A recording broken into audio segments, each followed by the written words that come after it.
சித்தன் மலை அபூர்வ மூலிகைகளை தனக்குள் ஒளித்து வைத்திருக்கும் அதிசய மலை. அந்த மூலிகைகள் பற்றி ஆராய்ச்சி செய்வதற்காக பேருந்து நிறைய மாணவர்களோடு ஒரு கல்லூரி அங்கு முகாம் போடுகிறது. மூலிகை தேடலின் போது அந்த கல்லூரியை சேர்ந்த அஜய் மற்றும் மீரா ஒரு கல்வெட்டை காண நேருகிறது.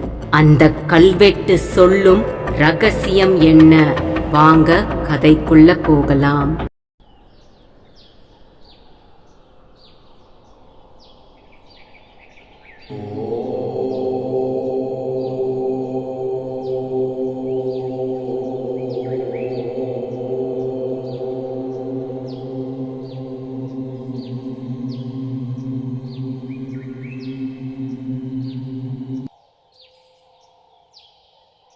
அத்தியாயம் 1. சித்தன் மலை அபூர்வ சக்தி வாய்ந்த மலை. பார்ப்பதற்கு ஜடாமுடி தரித்த சாமியார் ஒருவர் சம்மணமிட்டு அமர்ந்து தவம் செய்வது போல் தோற்றமளிக்கும். அருகில் சென்று பார்த்தால்தான் பச்சை பசேல் என்ற மலை கண்ணுக்கு தெரியும். சுற்றுப்புற மலைகள் எல்லாம் கல்குவாரி முதலாளிகளால் கொஞ்சம் கொஞ்சமாய் காணாமல் போய்க் கொண்டிருந்தது. ஆனால் சித்தன் மலையை மட்டும் இன்று வரை ஏனோ நெருங்க முடியவில்லை. ஒரு கல்குவாரி முதலாளி சித்தன்மலையை வெடி வைத்து தகர்க்க முயன்றார். விஷப்பாம்பு தீண்டி அங்கேயே இறந்து போனார். இன்னொரு கல்குவாரி முதலாளி பாம்பு கடிப்பது யதார்த்தமான நிகழ்வுதான், அது ஒரு சாதாரண மலைதான் என்று கூறி வெடி வைக்க திட்டம் போட்டார். ஆனால் சித்தன்மலையை நெருங்கும் முன்பே கார் விபத்தில் இறந்து போனார். இந்த 2 சம்பவங்களுக்கு பிறகு சித்தன்மலையை திகிலாய் பார்க்கத் தொடங்கினார்கள். சித்தன்மலை பக்கம் அடி வைக்கவே யோசித்தார்கள், தயங்கினார்கள். அதனால்தான் சித்தன்மலை மீது சின்ன கீறல் கூட விழாமல் இருந்தது. சித்தன்மலையில் ஒரு சிவன் கோவில், பல நூற்றாண்டுகளுக்கு முன்பு கட்டப்பட்ட பழமையான கோவில். 9 அடுக்கு ராஜகோபுரம், 3 சுற்று பிரகாரம், கம்பீரமான கொடிமரம், எல்லாமே இன்றைக்கு சிதிலமடைந்து காணப்பட்டது. சோழ மன்னர்கள் காலத்தில் வெகு விமரிசையாக திருவிழாக்கள் எல்லாம் நடந்த கோவில். ஆனால் இன்று வெறிச்சோடி கிடந்தது. இந்திரலோகத்து தேவர்கள் பார்க்கடலை கடைந்து அமிர்தத்தை எடுத்து சென்றபோது தவறி கீழே விழுந்த சிறு துளி அமிர்தம்தான் இங்கே சிவலிங்கமாக மாறியதாம். வெள்ளை வெளேரென்ற சிவலிங்கம். வைத்தக்கண் வாங்காமல் பார்த்து கொண்டே இருக்கலாம், அவ்வளவு பேரழகு. அமிர்தகடேஸ்வரர் என்று பெயர். அம்பாளுக்கு யோகநாயகி என்று பெயர். கோவிலுக்கு மொத்தம் 4 வாசல். 3 வாசல் இன்று செடி கொடிகள் மண்டி இடிந்து போய் ஆட்கள் நுழைய முடியாத அளவிற்கு அடைப்பட்டு கிடந்தது. கிழக்கு பக்க வாசல் மட்டும்தான் ஓரளவிற்கு அடைப்படாமல் இருந்தது. பக்தர்கள் என்று யாரும் வரமாட்டார்கள். அத்தி பூத்தாற்போல் எப்பொழுதாவது வெளியூரிலிருந்து வரும் 1-2 நபர்கள். இந்த கோவிலுக்கும் ஒரு பட்டர் நாள் தவறாமல் அமிர்தகடேஸ்வரர் சுவாமிக்கு 5 கால பூஜைகளையும் செய்து விடுவார். சுந்தரமூர்த்தி சிவாச்சாரியார், 60 வயது, நல்ல பழுத்த தேகம், நரை விழுந்த கேசம், வெற்று மார்பில் விபூதி சந்தனம் பூசி அவர் நடந்து செல்வதை பார்த்தால் கையெடுத்து கும்பிடத் தோன்றும். கோவிலுக்கென்று சில பல நிலங்கள் உண்டு. அதை தங்கள் வசம் வைத்து சாகுபடி செய்பவர்கள் முதலில் அமிர்தகடேஸ்வரருக்கு படியளந்து விடுவார்கள். மூட்டை மூட்டையாய் நெல், பயிறு, உளுந்து என வந்து குவியும். சுந்தரமூர்த்தி பெரும்பாலும் சிவாலயத்திலேயே தங்கிவிடுவார். மலையில் ஓடுகிற காட்டாற்றிலே குளித்தும் விடுவார். பிறகு கோவிலில் சிதிலமடைந்து கிடக்கும் மடப்பள்ளியில் விறகடுப்பு மூட்டி மூட்டைகளில் வரும் நெல் பயிறு கொண்டு சாமிக்கு தேவையான நிவேதனத்தையும் சமைத்து விடுவார். சுவாமிக்கு படைத்த பிறகு தானும் அதை எடுத்து சாப்பிட்டுக் கொள்வார். ஒரு நாள் விட்டு ஒரு நாள்தான் வீட்டுக்கே செல்வார். அவரின் வீடு சித்தன் மலையடிவாரத்தில் இருந்தது. அங்கு அவர் மனைவி பாக்கியலட்சுமி மற்றும் மகள் வைதேகி இருந்தார்கள். வைதேகி அவருக்கு ஒரே மகள், 24 வயதாகிறது. இன்னும் கல்யாணமாகவில்லை. அவர் மகளைப் பற்றிய கவலைத்தான் அவருடைய நடமாட்டத்தையே குறைத்திருந்தது. வைதேகி பேரழகி, ருசியாய் சமைக்கத் தெரிந்தவள். பாட்டு, நாட்டியம் எல்லாம் கூட தெரியும். அவளை கல்யாணம் செய்து கொள்ளப் போகிறவன் கொடுத்து வைத்தவன். ஆனால் சவரன் இல்லாமல் எந்த வரனாவது கிடைக்குமா என்ன? சுந்தரமூர்த்தி அமிர்தகடேஸ்வரர் சுவாமிக்கு தொண்டு புரிந்தே காலத்தை கழித்து விட்டார். வைதேகிக்கு என்று ஒரு பொட்டு தங்கம் கூட சேர்த்து வைக்கவில்லை. தங்கம் வேண்டாம் என்று ஒருவன் வருவானா? வைதேகியை கல்யாணம் பண்ணிக் கொள்வானா? சுந்தரமூர்த்தி ஒவ்வொரு கணமும் அப்படி ஒருவனுக்காக அமிர்தகடேஸ்வரரிடம் வேண்டிக் கொண்டே இருந்தார். நிச்சயம் தன்னுடைய வேண்டுதலை நிறைவேற்றி வைப்பார் என்று அழுத்தமான நம்பிக்கையும் அவருக்குள் இருந்தது. அன்றைக்கும் அப்படித்தான்.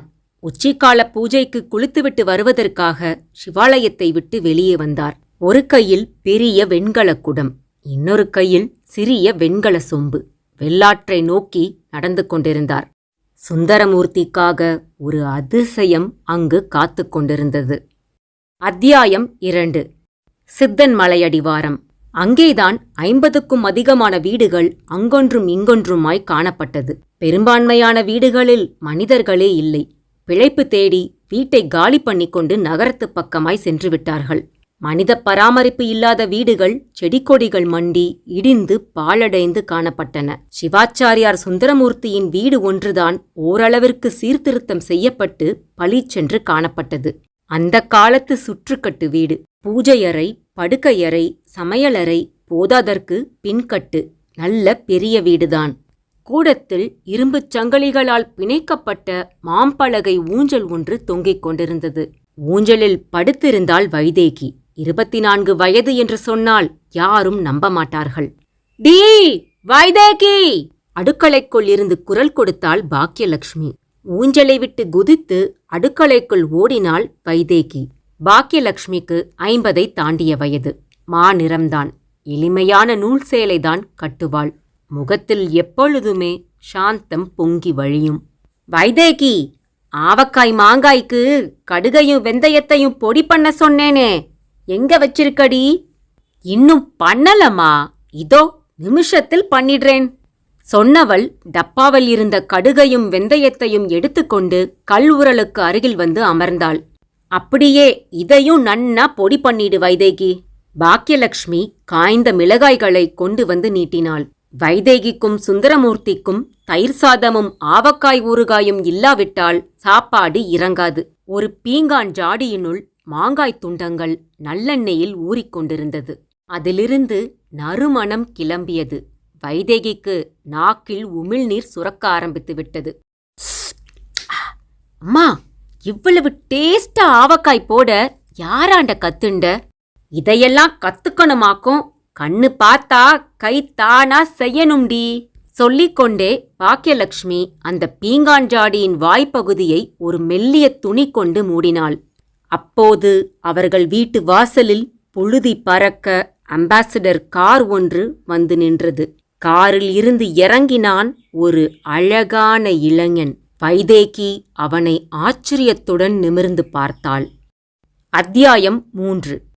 சித்தன்மலை உங்களை அன்புடன் வரவேற்கிறது என்ற அறிவிப்பு பலகையை கடந்து மலைப்பாதையில் சீரான வேகத்தோடு சென்று கொண்டிருந்தது அந்த டிராவல்ஸ் வேன்.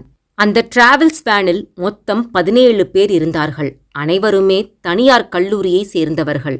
7 மாணவர்கள், 7 மாணவிகள், 3 லெக்சரர்ஸ். பாட்டனி டிபார்ட்மெண்ட்டை சேர்ந்தவர்கள். சித்தன்மலையில் இருக்கும் அபூர்வமான மூலிகைகளை சேகரிப்பதற்காக வந்திருந்தார்கள். சித்தன்மலை அடிவாரத்தில் 3 நாட்கள் முகாமிட்டு தங்களுடைய ப்ராஜெக்ட் ஒர்க்கை முடிப்பதற்காக அனைத்து விதமான பொருட்களையும் கொண்டு வந்திருந்தார்கள். ஆளாளுக்கு டிஜிட்டல் கேமராக்கள், விலை உயர்ந்த செல்போன்கள் எல்லாமே வைத்திருந்தார்கள். ப்ரொஃபசர் ஆனந்தவள்ளி பேசத் தொடங்கினார். "டியர் ஸ்டூடெண்ட்ஸ், நான் இப்போ உங்ககிட்ட சொல்ல போற விஷயத்த கேட்டு யாரும் பயப்படக்கூடாது. நாம இங்க தங்க போற இந்த 3 நாளுமே ரொம்ப எச்சரிக்கையா இருக்கணும். ஏன்னா இது ஒரு ஆபத்தான பகுதி. அமானுஷ்யமான மலை. சித்தர்கள் மாயத் தோற்றத்துல உலாவுற பிரதேசம்." அடுத்து ப்ரொஃபசர் கோதை பேசத் தொடங்கினார். "ஸ்டூடெண்ட்ஸ், எல்லார்கிட்டையும் அவங்கவங்க சேகரிக்க வேண்டிய மூலிகைகளோட லிஸ்ட் கொடுக்கப்பட்டிருக்கு. லிஸ்ட்ல குறிப்பிட்டிருக்கிற மூலிகைகளை கண்டுபிடிக்கிறதுல தான் உங்களோட கவனம் இருக்கணும். எங்க போனாலும் 2 இல்ல 3 பேராதான் சேர்ந்து போகணும். பாறைமேல ஏறுறது, பள்ளத்தாக்களை எட்டி பார்க்கறது ஸ்ட்ரிக்ட்லி நோ." மாணவர்களும் மாணவியர்களும் தலையாட்டினார்கள். டிராவல்ஸ் வேனுக்குள் ஒரே உற்சாக மழை. எப்போது வேனை விட்டு கீழே இறங்குவோம், எப்போது சுத்தமான மூலிகை கலந்த மலைக்காற்றை சுவாசிப்போம் என ஆர்வமாயிருந்தார்கள். ஒன் மோர் திங் ஸ்டூடெண்ட்ஸ், யாரும் செல்போனை ஸ்விட்ச் ஆஃப் பண்ணக்கூடாது. எப்பவும் ஆன்லயே தான் இருக்கணும். கேர்ள்ஸ், கையில தற்காப்புக்கு சின்ன கத்திய வச்சுக்கோங்க. நான் கோதை மேம், ரிஷி சார் உங்க கூடவே இருந்து ப்ராஜெக்ட் ஒர்க் வெற்றிகரமா முடியறதுக்கு எல்லா ஹெல்ப்பும் பண்ணுவோம். நீங்களும் உங்களோட பொறுப்பையும் கடமையும் உணர்ந்து நம்ம காலேஜுக்கு நல்ல பேரை வாங்கித் தரணும். மாணவர்களும் மாணவியர்களும் மீண்டும் பலமாய் தலையாட்டினார்கள். இனி வாகனங்கள் செல்ல முடியாது. கரடுமுரடான ஒற்றையடி பாதை. வாகனங்களில் வருவோர் மேற்கொண்டு செல்ல வேண்டாம். பாதையின் ஓரங்களில் வரிசையாய் அறிவிப்பு பலகைகள். டிரைவர் பின்னால் திரும்பி பார்த்தார். மேடம், வண்டி இனி போகாது போல, ஓரம் கட்டிடவா? ஓகே டிரைவர், வண்டியை நிறுத்திருங்க, எல்லாரும் இங்கேயே இறங்கிக்கிறோம். அனைவரும் அவரவர் லக்கேஜ்களுடன் கீழே இறங்கினார்கள். முற்பகல் வெயில் தகதகத்தது. மரங்கள் அடர்த்தியாக பரவி இருந்ததால் வெயிலின் தாக்கம் தெரியவில்லை. மாணவியர்கள் ஹேண்ட்பேக்கிலிருந்து டிஜிட்டல் கேமராவை வெளியே எடுத்தார்கள். ஹேய், அங்கு பாத்தியா, குட்டி மங்கி, க்ளோஸ்அப்ல ஒரு ஷாட் எடுடி. மாணவியர்கள் உற்சாகமானார்கள். என்ன, வந்ததுமே ஆரம்பிச்சிட்டீங்க? கேமராவை உள்ள வைங்க. மூலிகைகளை சேகரிக்கிறது தான் வேலை. இந்த ஆட்டத்தெல்லாம் கடைசி நாள் வச்சுக்கலாம். புரொஃபசர் கோதை விரட்டினார். அவருடைய அதட்டலுக்கு பயந்து மாணவியர்கள் 3 பேர்களாய் பிரிந்து நடக்கத் தொடங்கினர். தூரத்தில் நம் கதையின் நாயகன் அஜய்.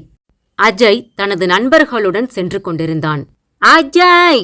பின்னாலேயே ஓடி வந்தாள் மீரா. அஜய் சட்டென திரும்பினான். நானும் உன் கூட வரேன் அஜய். அருகில் ஓடி வந்து விட்டாள். யாராவது பார்க்க போறாங்க மீரா, நீ கேர்ள்ஸ் கூட சேர்ந்து போ, கிசுகிசுத்தான் அஜய். முடியாது, 3 நாளும் ஓன் கூடத்தான் இருக்க போறேன். மீரா பிடிவாதம் பிடித்தாள். ஏய், புரொஃபசர் கோதை மேம் நம்மளையே பாக்குறாங்க. பாக்கட்டுமே, அவங்களுக்கு நாம லவ்வர்ஸ்னு தெரியும். நம்ம பேரண்ட்ஸ் ஓகே சொல்லிட்டாங்கங்கிற விஷயமும் அவங்களுக்கு தெரியும். இதையெல்லாம் அவங்க கிட்ட யாரு சொன்னா? நான் தான் சொன்னேன். மீரா தோள்களை குலுக்கினாள். டேய், நீ மீராவோடையே இருடா, நாங்கெல்லாம் விலகிக்கிறோம். அஜயின் நண்பர்கள் கேலியாய் நகர்ந்தார்கள். என்னங்கடா, என்ன தனியா விட்டுட்டு போறீங்க? அவளை நம்பவே முடியாது. கிளைமேட் வேற ஒரு மாதிரியா இருக்கு. இவ என்ன ஏதாவது பண்ணினாலும் பண்ணிடுவா. எதுக்கும் என் பாதுகாப்புக்கு நீ மட்டுமாவது கூட இருடா என்று வேணுவை மட்டும் தன்னுடனே வைத்துக் கொண்டான் அஜய். என்ன சொன்ன? என்ன நம்ப முடியாது. கிளைமேட் வேற ஒரு மாதிரி இருக்கு. நான் உன்னை ஏதாவது பண்ணிடுவேன். என்ன கொழுப்புடா உனக்கு? உன்னை என்ன பண்றேன் பாரு. முறைப்பாய் சொன்னவள் அஜயை அடிப்பதற்காக கீழே ஏதேனும் கற்கள் கிடைக்கிறதா என்று தேடினாள். கீழே நிலம் முழுக்க பாறையாகவே இருந்தது. ஆங்காங்கே சின்ன சின்ன கூழாங்கற்கள் சிதறி கிடந்தன. அதிலிருந்து ஒரு சின்ன கூழாங்கல்லை பொறுக்குவதற்காக மீரா குனிந்தாள். குனிந்த இடத்தில் ஒரு மொட்டைப்பாறை. அதில் செதுக்கப்பட்டிருந்த வார்த்தைகள் பளீச்சென்று கண்ணில் பட்டது. அஜய், இங்க பாரேன். அவள் விரல் காட்டிய பாறை பகுதியில் அஜயின் கண்கள் அழுத்தமாய்ப் பதிந்தது. அத்தியாயம் 4. சுழித்துக் கொண்டு ஓடியது வெள்ளாறு. நுப்பும் நுரையுமாய் கரை வழிய வழிய ஓடியது. இன்று ஏனோ தண்ணீரின் போக்கு அசுரத்தனமாயிருந்தது. காலை வைத்தால் அவ்வளவுதான். வெள்ளாற்றின் நீர் சுழலில் சிக்கி அதல பாதாளத்திற்கு போக வேண்டியதுதான். சுந்தரமூர்த்தி சிவாச்சாரியார் தண்ணீரை பீதியாய் பார்த்தார். என்ன இது, வழக்கத்துக்கு மாறா தண்ணி வேகமா ஓடுறது? பெருமூச்சு விட்டார். தான் வழக்கமாய் இறங்கி நீராடும் வெள்ளாற்றின் துறையில் நிதானமாய் கால் வைத்து இறங்கினார். கரையோரம் படர்ந்து கிடந்த காட்டுச்செடி ஒன்றை உடம்பில் சுற்றி கொண்டார். இன்னொரு கொடியை கையினால் கெட்டியாய் பற்றியபடி வெள்ளாற்று தண்ணீரில் மூழ்கினார். வெள்ளாறு பெயருக்கு ஏற்றாற்போல் வெள்ளையாய் காட்சியளித்தது. இன்று ஏனோ தண்ணீரும் ஏகப்பட்ட குளிர்ச்சி. உயிர் வரை ஜில்லிட்டது. முதுகு தண்டுவடம் எல்லாம் விரைத்து போனது.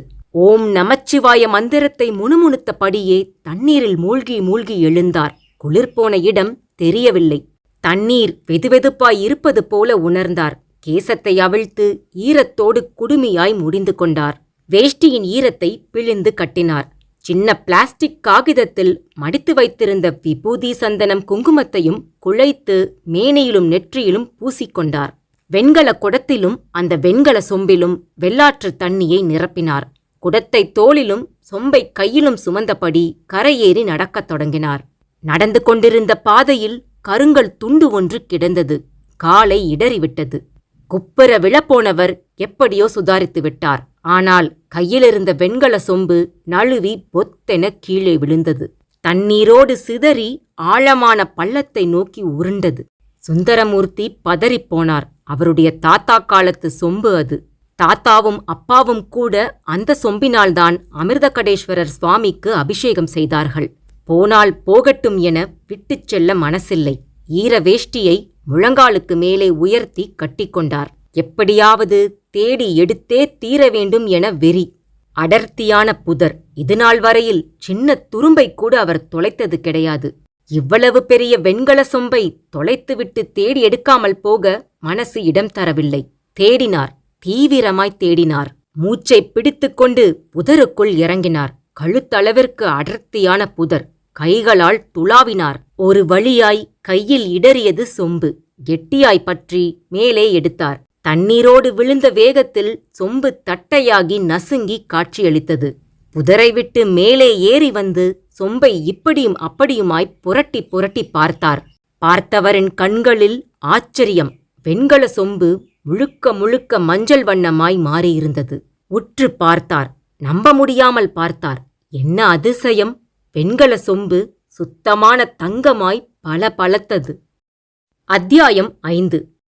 வைதேகியின் கண்களில் கோடி கோடி மின்னல்கள். வாசலில் வந்து நின்ற காரிலிருந்து இறங்கிய இளைஞன் அழகாய் தெரிந்தான். போதுமான உயரம், 30 வயதுதான் இருக்கும்.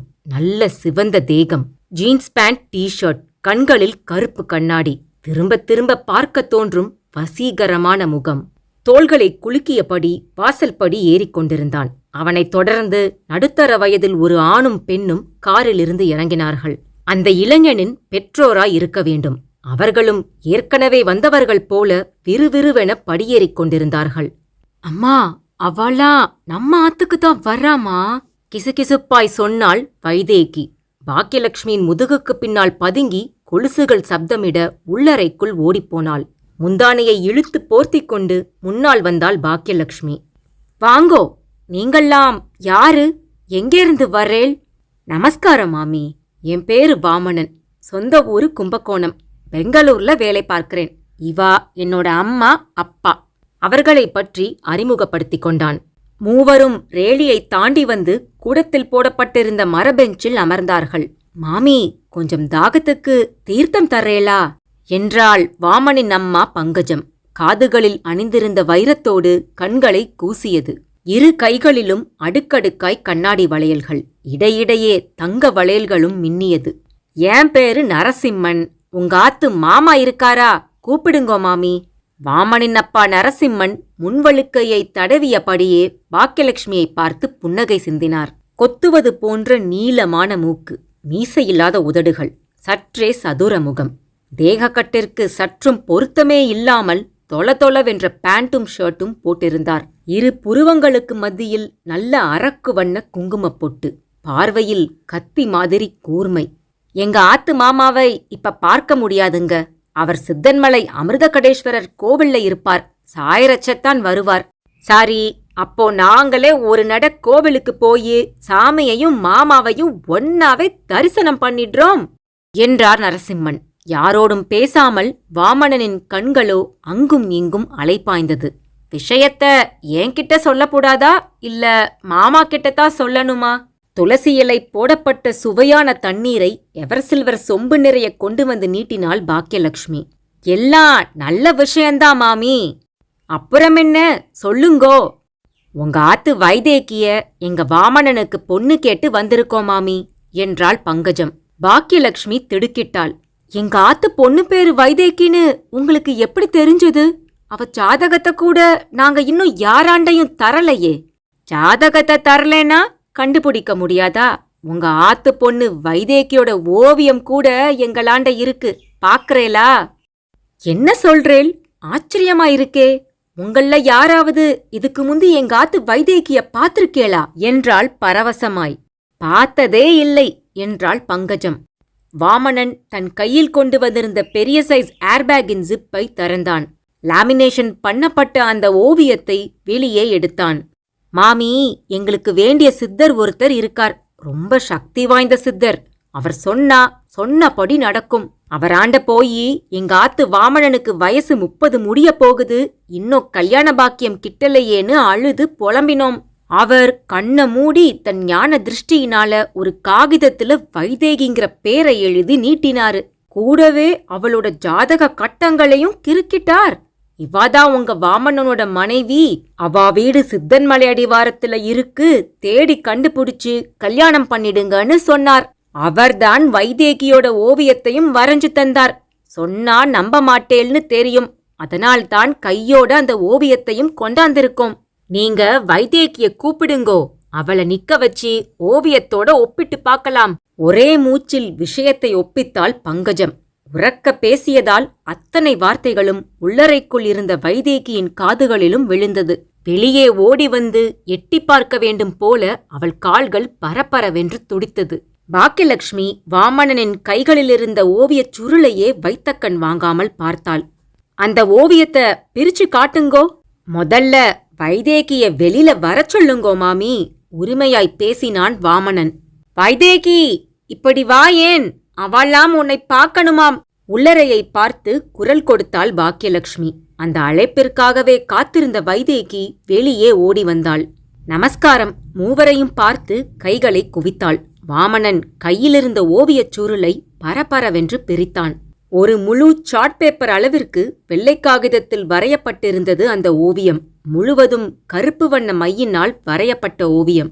ஓவியம் என்று சொல்ல முடியாதபடி புகைப்படம் மாதிரி மிளிர்ந்தது. அதில் அச்சு அசலாய் வைதேகியின் முகம்.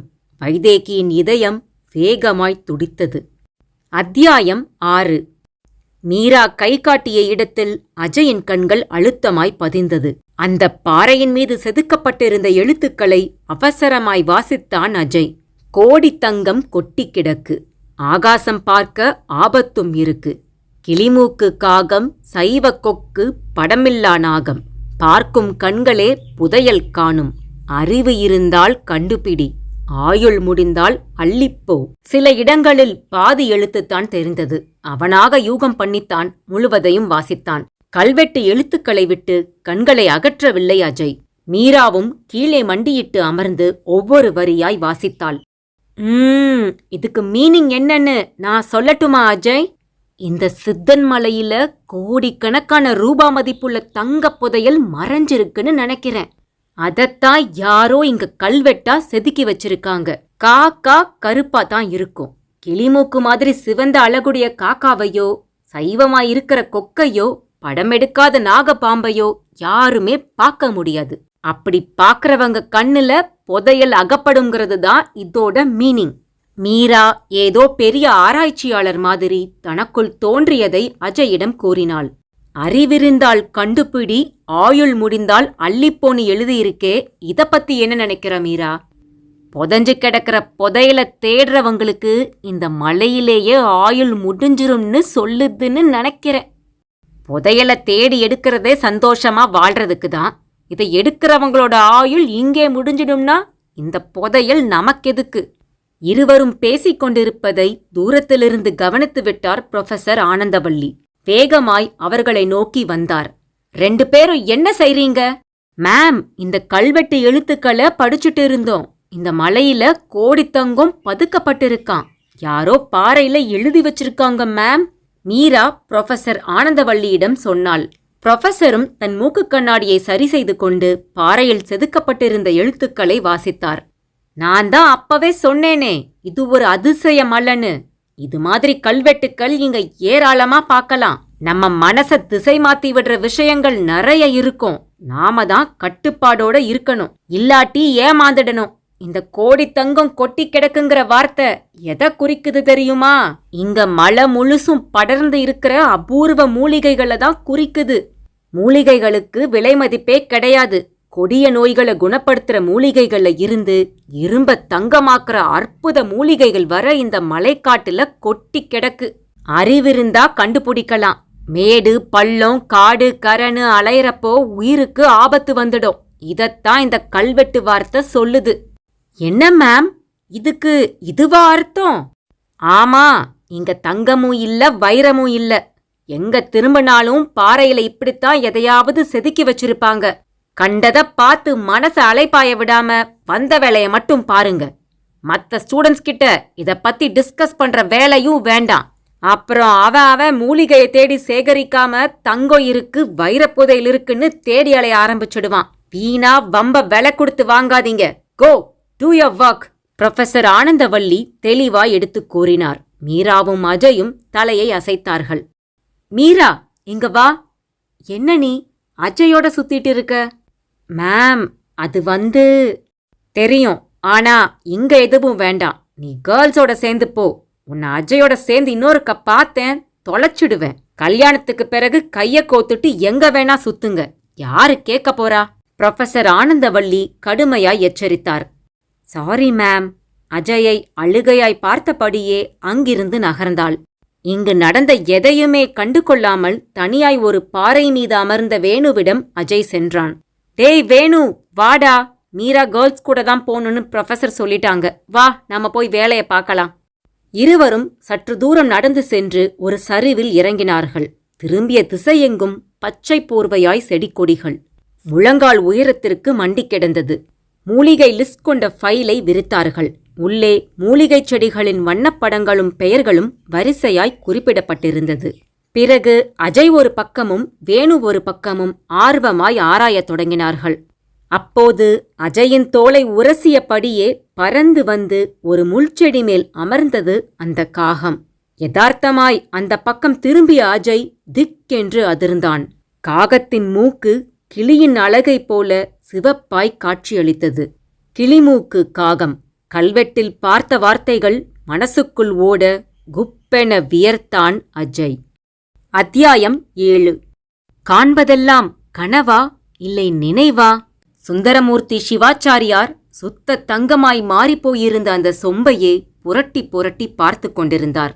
சந்தேகமே கிடையாது, இது தங்கம்தான். சுத்தமான சொக்க தங்கம்தான். சிலிர்த்து போனார். ஆமா, என் வேண்டுதல் நிறைவேறிடுத்து.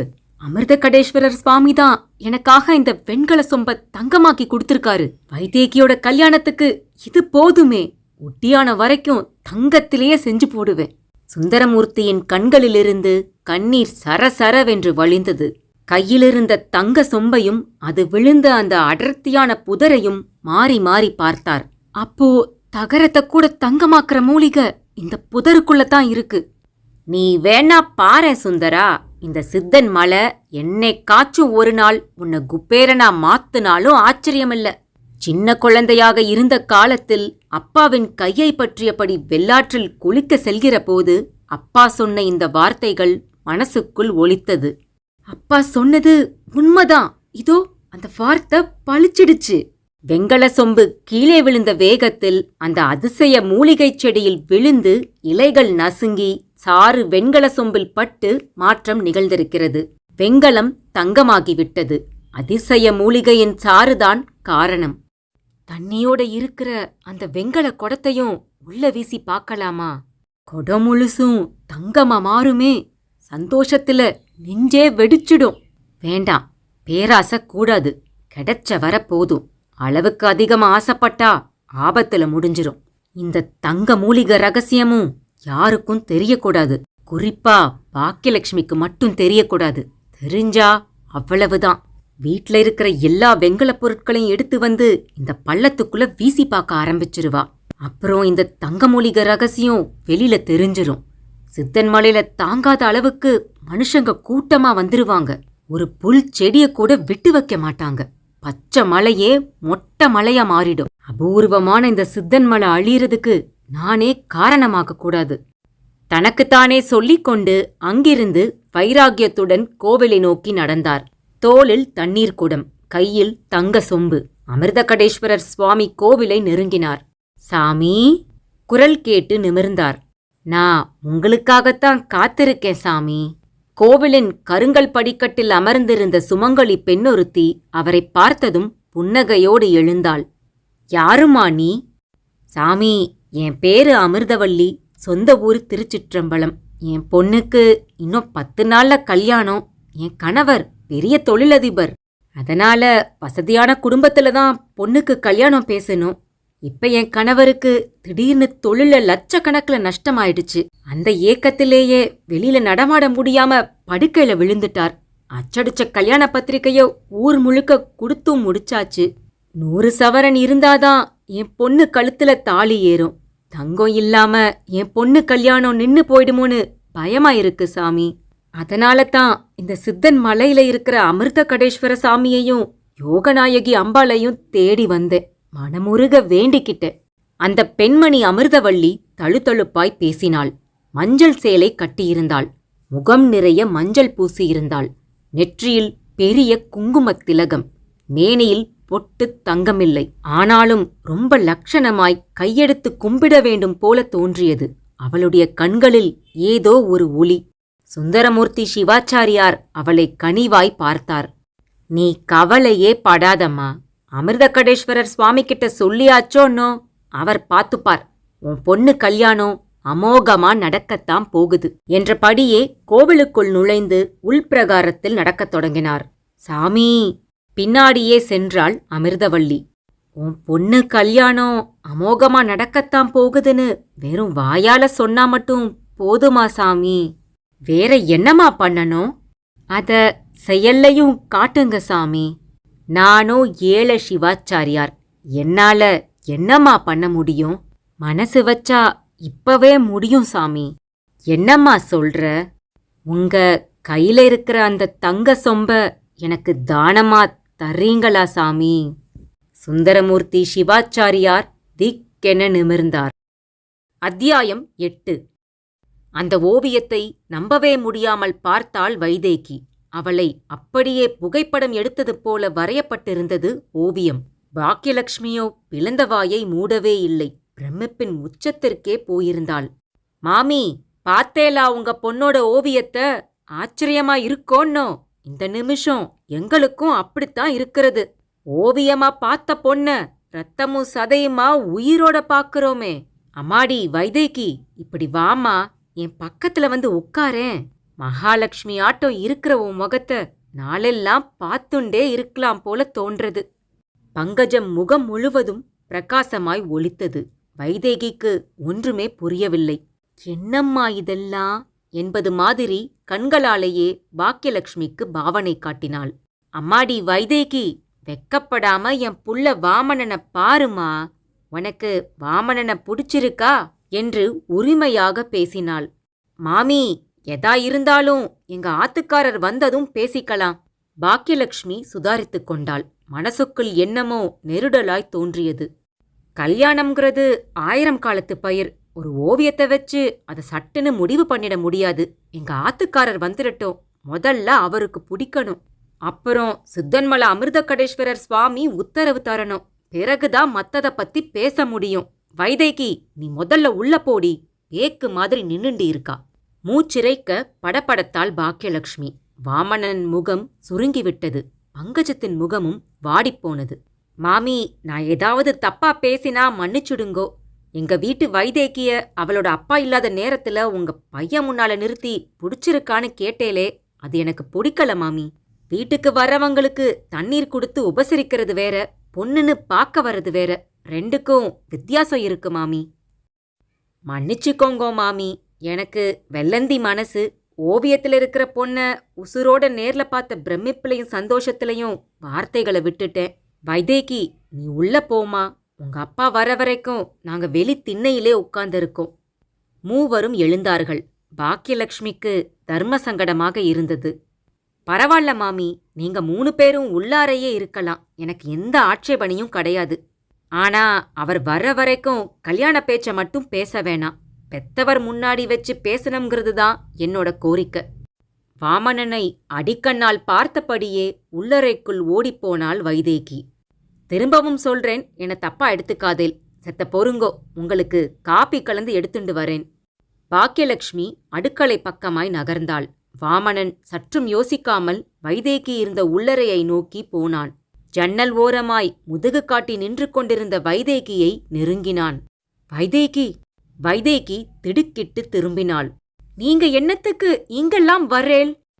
வரக்கூடாதா? ஆமாம், வெளியில போங்கோ. மாட்டேன் வைதேகி. நான் உள்ள வந்ததுமே உன் கண்ணுல தெரிஞ்ச மின்னலை பார்த்தேன். அப்பவே உன் மனசுக்குள்ள நான் நுழைஞ்சிட்டேன். எங்க இல்லன்னு என் கண்ணை பார்த்து சொல்லு பார்க்கலாம். வாமனன் மூச்சுக்காற்று வைதேகியின் மீது உரசியது. உஷ்ணமாயிருந்தது. வாமனன் மேனியில் பூசியிருந்த உயர்தர சென்ட்டின் நறுமணம் ஒருவித மயக்கத்தை ஏற்படுத்தியது. வைதேகிக்குள் பட்டாம்பூச்சிகள் பறந்தன. கண்களில் மின்னல் மின்னியது. ஒரு கணம், ஒரே கணம், இவன்தான் நமக்கு மாலை சூடப்போகிறவனோ என மனம் ஏங்கியது. ஆனால் அப்பா இல்லாமல் எதுவும் பேசக்கூடாது என்று பாக்கியலட்சுமி படபடவென பேசிய கணமே அந்த எண்ணங்களை தனக்குள் அழுத்தமாய் புதைத்து கொண்டாள் வைதேகி. அப்பாவிற்கு பிடிக்க வேண்டும், அமிர்தகடேஸ்வர சுவாமி உத்தரவு தர வேண்டும், அதற்கு முன்பு தானாக எந்த முடிவையும் எடுத்துவிட முடியாது என்று தனக்குள் நினைத்து கொண்டாள். இதயத்தை பொன்விலங்கு போட்டு பூட்டிக் கொண்டாள். அம்மா சத்தம் போடுவா, முதல்ல இங்கிருந்து போங்கோ. உங்க அம்மா எங்களுக்கு காஃபி கலந்து வர கிச்சனுக்கு போயிருக்காங்க. ஃபில்டர் டிகாக்ஷனை இறக்கி பாலை காய்ச்சி காஃபி கலந்து வர 10 நிமிஷமாவது ஆகும். அதுக்குள்ள என் மனசை உன்கிட்ட திறந்து காட்டணும்னு ஆசைப்பட்டேன் வைதேகி. தப்பா? தப்புதான். வைதேகி ஓரடி பின்வாங்கினாள். ஜன்னல் மீது சாய்ந்து கொண்டாள். வைதேகி, நீ எனக்காகவே பிறந்தவ வைதேகி. இல்லாட்டி உன அச்சு அசலா அந்த சித்தர் வரைஞ்சு கொடுத்திருப்பாரா? வைதேகி பேசவே இல்லை. அமைதியாக அவனையே பார்த்தாள். அவனுடைய குறுகுறு பார்வை வைதேகியை என்னமோ செய்தது. சொல்லு வைதேகி, என புடிச்சிருக்கா? இதென்ன கேள்வி? எதா இருந்தாலும் எங்க அப்பா வந்ததும் பேசிக்கலாம். உங்க அப்பாவுக்கு பிடிக்கலேனா வேணாம்னு சொல்லிடுவியா வைதேகி? ஆமா, என்னால முடியாது வைதேகி. நீ இல்லாம இங்க இருந்து போகவே மாட்டேன். ஒளராதேல், வெளியில போங்கோ. உனக்கொரு உண்மைய சொல்லவா வைதேகி? உனக்கும் எனக்கும் இன்னைக்கே கல்யாணம் நடக்கப் போகுது. வாமனன் சொல்ல வைதேகி அதிர்ந்தாள். அப்போது உத்தரத்திலிருந்து ஒத்தென அவனுடைய தோளில் விழுந்தது அந்த நாகப்பாம்பு. அத்தியாயம் 9. அஜய் வியர்த்தான். புதர்ச்செடியின் மீது அமர்ந்திருந்த காகத்தின் மூக்கு கிளியின் அழகைப் போல சிவப்பாய் காட்சியளித்தது. குங்குமச் சிவப்பு, கோவற்பழச் சிவப்பு, சுத்தமான பவளச் சிவப்பு. கிளிமூக்கு காகம் காணும் கண்களே புதையல் காணும். கல்வெட்டில் எழுதப்பட்டிருந்த வார்த்தைகளை மனதுக்குள் மறுபடியும் மறுபடியும் நினைத்து பார்த்தான். கிளிமூக்கு காகத்தை கண்ணால பார்த்துட்டேன். அப்படின்னா? தன் செல்போனை எடுத்து மீராவின் எண்களை அழுத்தினான். உடனடியாக தொடர்பில் கிடைத்தாள் மீரா. மீரா, அந்த கல்வெட்டில பார்த்த மாதிரியே கிளிமூக்கு காக்காவ பார்த்தேன். என்ன சொல்ற அஜய்? ஆமா மீரா, அந்த கல்வெட்டில சொன்ன மாதிரியே பார்த்தேன். இந்த சித்தன் மலையை விட்டு கீழே போறதுக்குள்ள நான் புதையலையும் பார்க்க போறேன். ஒளராத அஜய். உண்மையத்தான் சொல்றேன் மீரா. கல்வெட்டில சொல்லியிருந்த வார்த்தை மட்டும் சத்தியமானதா இருந்தா புதையலை பார்க்கறதும் நெஜம். ஏய், முதல்ல கையில இருக்கிற லிஸ்ட் படி மூலிகைகளை சேகரிக்கிற வேலைய பாரு. சொன்னவள் மறுமுனையில் தொடர்பை துண்டித்தாள். அவனும் செல்போனை ஷர்ட் பாக்கெட்டில் போட்டுக்கொண்டு நிமிர்ந்தான். வேணுவை காணவில்லை. மூலிகைச் செடிகளை பிடுங்கியபடியே சரிவில் வெகு தூரம் போயிருந்தான். அஜய் பாறையை விட்டு எழுந்தான். கண்ணுக்கு எட்டிய தொலைவு வரை வான்முட்ட படுத்திருந்த சித்தன் மலையை கண்களால் அளந்தான். ஷப்பா, இவ்வளவு பெரிய மலையில புதையல் எங்கதான் இருக்கோ? முதல்ல புதையல் இருந்தா இத்தனை நாளும் யாராவது எடுக்காம இருப்பாங்களா? சித்தர்கள் எழுதி வச்சிருக்கிற வார்த்தை பழிக்கும்னு சொல்வாங்களே, அப்படின்னா புதையல் இருக்கிறதும் உண்மைதான். மனசுக்குள் யோசனைகள் முட்டி மோதி சிதறியது. அப்போது அஜயின் தோள் மீது ஒரு கை விழுந்தது. முரட்டுத்தனமான கை. திடுக்கிட்டு திரும்பினான். அங்கே மலைஜாதி ஆள் ஒருவன் நின்று கொண்டிருந்தான். 40 வயது இருக்கும். இடுப்பில் அழுக்கான கோவணம் கட்டியிருந்தான். தாடியும் மீசையுமாகத் தெரிந்தான். வெற்று மார்பில் ஏராளமான பாசிமணிகள், புலிநகம், நரிப்பல் எல்லாம் கோர்த்து மாட்டியிருந்தான். இடுங்கிய கண்கள். கன்னங்கள் இரண்டிலும் நாகப்பாம்பை பச்சை குத்தியிருந்தான். நெற்றியில் சூலாயுதத்தை பச்சை குத்தியிருந்தான். யாரு நீங்க? அஜய் ஏற இறங்க பார்த்து கேள்வி கேட்டான். மலசாதி மனுஷசாமி, என் பேரு தின்னப்பா. ஊசிமணி, பாசிமணி, நரிப்பல்லு, புலிநகம், மலத்தேனு வித்து பொழப்பு நடத்துறேனுங்க. ஜோஷியம் குறியெல்லாம் கூட நல்லா சொல்லுவேனுங்க. இங்கேருந்து 100-150 அடி ஆழத்துல தான் எங்க சனங்க எல்லாரும் இருக்கோம். வாகனம் ஒன்று வர்றத கீழே இருந்து பார்த்தேனுங்க. அதான் வியாபாரம் பண்ணலாம்னு ஓடியாந்தேன். என்கிட்ட இருக்கிறது சுத்தமான தேனு சாமி. இதை வாங்கி குடிச்சா உடம்புக்கு நல்லது சாமி. நரிப்பல்லு, புலிப்பல்லு, பாசிமண்ணி, தேனு ஏதாவது என்கிட்ட வாங்கிக்கங்க சாமி. எனக்கு எதுவும் வேண்டாங்க சாமி. சாமி, ஒரே புலிநகமாச்சும் வாங்கிக்கங்க சாமி. நீங்க ஃப்ரீயா கொடுத்தா கூட வேண்டாங்க. வேற யார்கிட்டயாவது போய் வியாபாரத்தை பாருங்க. மலைக்கு வந்துட்டு போன ஞாபகத்துக்காவது வாங்கிட்டு போங்க சாமி. நகரமாட்டான் போல் இருந்தது. யோ, தொல்லை பண்ணாதையா, அஜய் எரிச்சலாய் சொல்லிவிட்டு அந்த பக்கமாய் திரும்பி நடந்தான். சாமி, நில்லுங்க. அஜய் முறைப்பாய் திரும்பினான். என்னையா வேணும்? அதான் தொல்லை பண்ணாதன்னு சொன்னேன்ல. சாமி, இது வேற. உங்க முகத்துல மரணக்கலை தெரியுது. உடனே இந்த மலையை விட்டு போயிடுங்க சாமி. என்னையா ஒளர்ற? சாவு உங்களை நெருங்கிக்கிட்டு இருக்கு சாமி. எப்படியாவது தப்பிச்சு போயிடுங்க. அஜய் அப்படியே உறைந்து போய் நின்றான். கண்களில் திகில் பரவியது. அத்தியாயம் 10. சுந்தரமூர்த்தி சிவாச்சாரியார் திக்கென்று நிமிர்ந்தார். என்னம்மா சொல்ற? உங்க கையில இருக்கிற தங்க சொம்ப எனக்கு தானமா தர்றீங்களா சாமி? அந்த பெண்மணி அமிர்தவல்லியின் கண்கள் அவருடைய கையிலிருந்த தங்க சொம்பின் மீதே அழுத்தமாக பதிந்திருந்தது. இது தங்கம்னு உனக்கு யாருமா சொன்னா? பசும்பாலும் வெல்ல, கல்லும் வெல்ல, ரெண்டையும் சுத்தமான மனசோட பார்த்தா எளிதில் அடையாளம் கண்டுபிடிச்சிடலாம். உங்க கையில இருக்கிற சொம்பு முழுக்க முழுக்க சுத்தமான தங்கம்தான் சாமி. நீங்க வெள்ளாத்துக்கு போனப்ப இது வெங்கலம்தான். ஆனா இப்ப தங்கம். வெளவெளத்து போனார் சுந்தரமூர்த்தி. அழகாய் சிரித்தாள் அமிர்தவல்லி. மஞ்சள் பூசிய முகம் பௌர்ணமியாக ஜொலித்தது. இதெல்லாம் உனக்கு எப்படிமா தெரிஞ்சது? தெரியும் சாமி. எனக்கு அந்த தங்க சொம்ப தானமா தர்றீங்களா? இல்லம்மா, அது விருப்பம் இருந்தா தாங்க சாமி, இல்லாட்டி வேண்டாம். சிவத்தொண்டு புரிகிற உங்களோட மனசுல சுயநலம் இல்லாம இறக்கம் மட்டுமே இருக்கும்னு நினைச்சேன். தங்கத்தை தந்தீங்கன்னா என் பொண்ணோட கல்யாணம் நடக்கும். என் வீட்டுக்காரரும் பொழைச்சுக்குவாரு. நானும் உங்களுக்கு ஆயுளுக்கும் விஸ்வாசம் உள்ளவளா இருப்பேன். கர்ப்பகிரகத்தில் இருக்கும் யோகநாயகி அம்பாளே தன்னிடம் கேட்பது போல தோன்றியது. கண்ணுக்குள் வைதேகி வந்து போனாள்.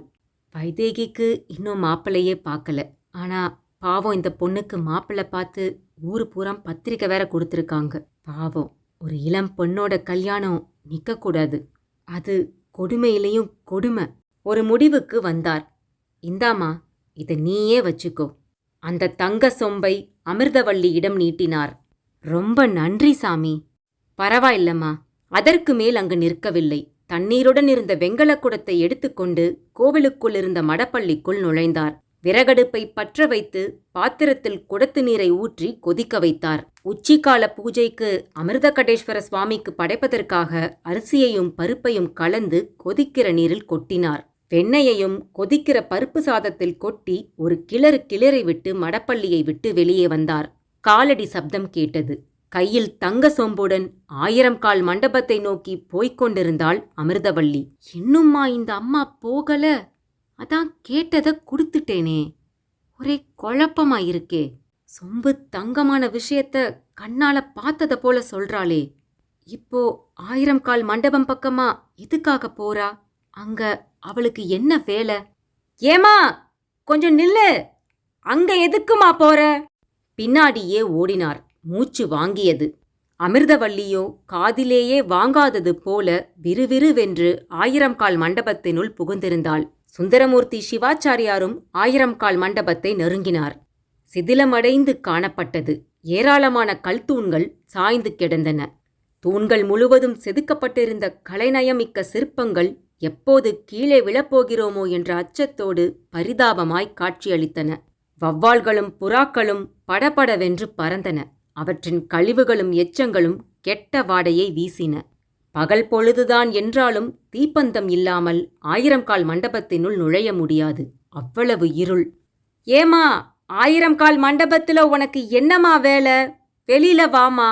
அதான் தங்க சொம்பையே தானமா கொடுத்துட்டேன்ல. இப்படி போய்கிட்டே இருந்தா என்ன? சற்றே எரிச்சலோடு பேசினார் சுந்தரமூர்த்தி சிவாச்சாரியார். பதிலே இல்லை. ஒன்னத்தாமா, கொஞ்சம் வெளியில வாமா.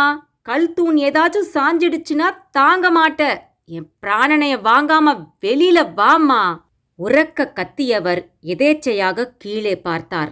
வரிசையாய் பாதச்சுவடுகள் 1000 கால் மண்டபத்தினுள் நீண்டு கொண்டிருந்தது. ஒவ்வொரு பாதச்சுவடிலும் ஒவ்வொரு பூ.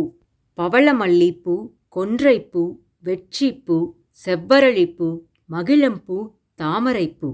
இந்த பூவெல்லாம் எங்கிருந்து இப்படி வந்தது? இதையெல்லாம் யோகநாயகி அம்பாளுக்கு பிடிச்ச பூவாச்சே. இத வச்சுதானே தினம் அம்பாளை பூஜை செய்றேன்.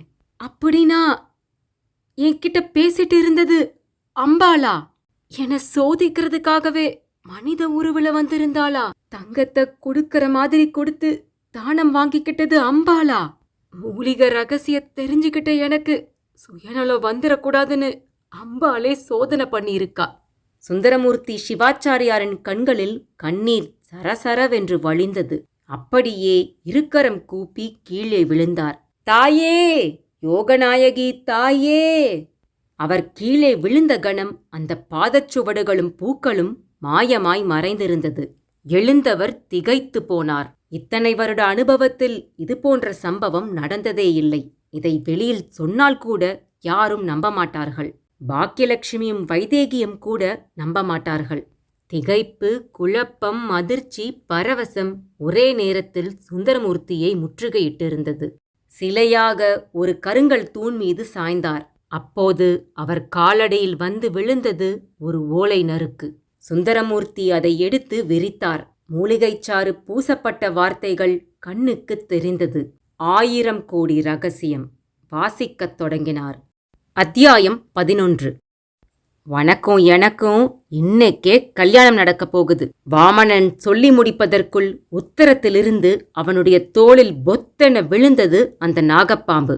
ஆவேசமாய் தலையை உயர்த்தி புஸ்ஸென சீறி அவனுடைய தலைப்பகுதியில் கொத்தவும் முயன்றது. வைதேகி பீதியாய் அலறினாள். அதற்குள் நரசிம்மனும் பங்கஜமும் அலறிக்கொண்டு உள்ளே ஓடி வந்தார்கள். கண்ணிமைக்கும் வினாடியில் தன்னுடைய கையினால் அந்த பாம்பை ஒரே தள்ளாய் கீழே தள்ளிவிட்டான் வாமனன்.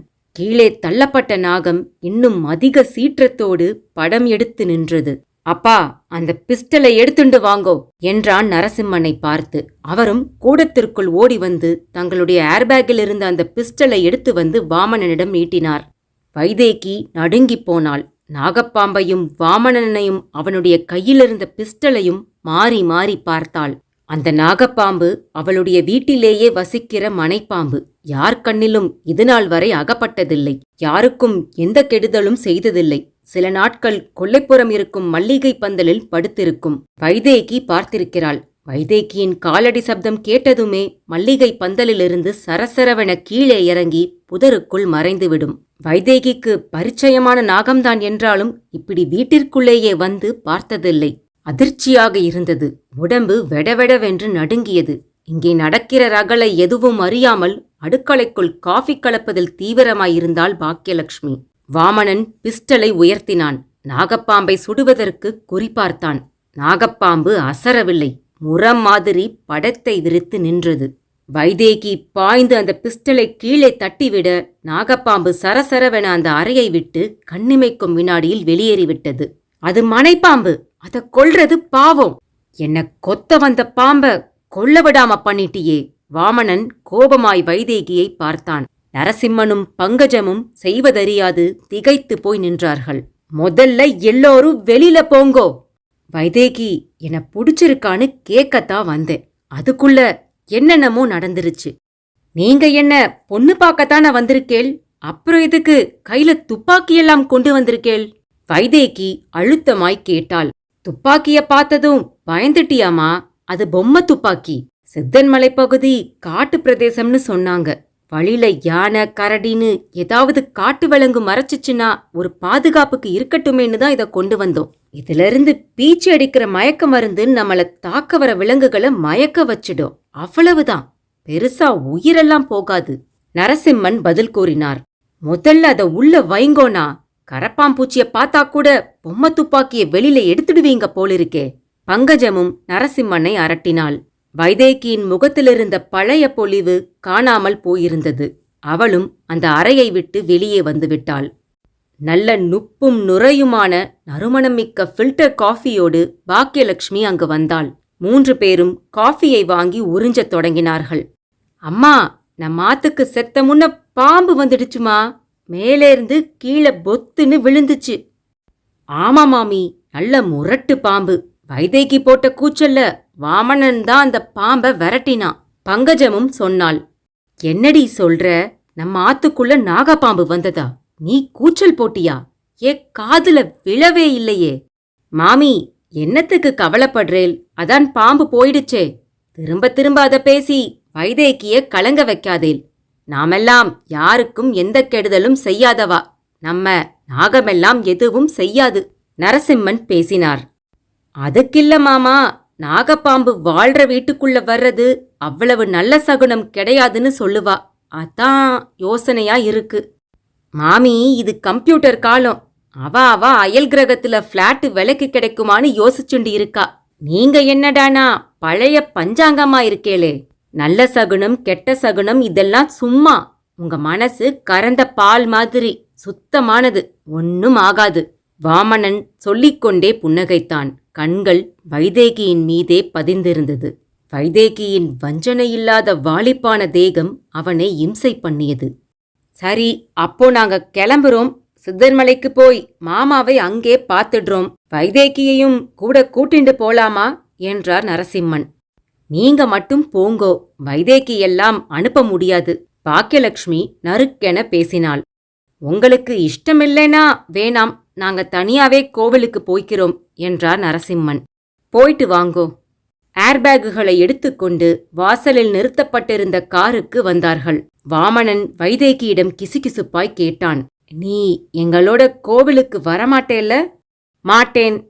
வருவ, கண்டிப்பா வருவ பாரு. நாங்க கோவிலை விட்டு கீழே இறங்கி வர்றதுக்குள்ள நீ கோவிலுக்கு வருவ. காரில் ஏறி ஓட்டுநர் இருக்கையில் அமர்ந்தான். பங்கஜமும் நரசிம்மனும் பின் இருக்கையில் அமர்ந்தார்கள். கார் கிளம்பியது. வைதேகி, அவன் என்னமோ உன்கிட்ட கிசுகிசுப்பா சொன்னானே, என்னடி சொன்னா? ஆர்வமாய் விசாரித்தாள் பாக்கியலட்சுமி. நீ கொடுத்த ஃபில்டர் காஃபி சூப்பராயிருக்குன்னு சொன்னான். வைதேகி எரிச்சலாய் சொன்னாள். கூடத்தில் வந்து ஊஞ்சலில் அமர்ந்தாள். வாமனன் தன்னுடைய அறைக்குள் வந்தது, கிட்டே நெருங்கி பேசியது. பாக்கியலட்சுமியிடம் எதையும் சொல்லவில்லை. வந்தவர்களின் பேச்சு, பார்வை, சிரிப்பு எதுவுமே வைதேகிக்கு பிடிக்கவில்லை. அதுவும் குறிப்பாய் அந்த வாமனன் பார்வையை நினைக்கும் போதே எரிச்சல் மண்டியது.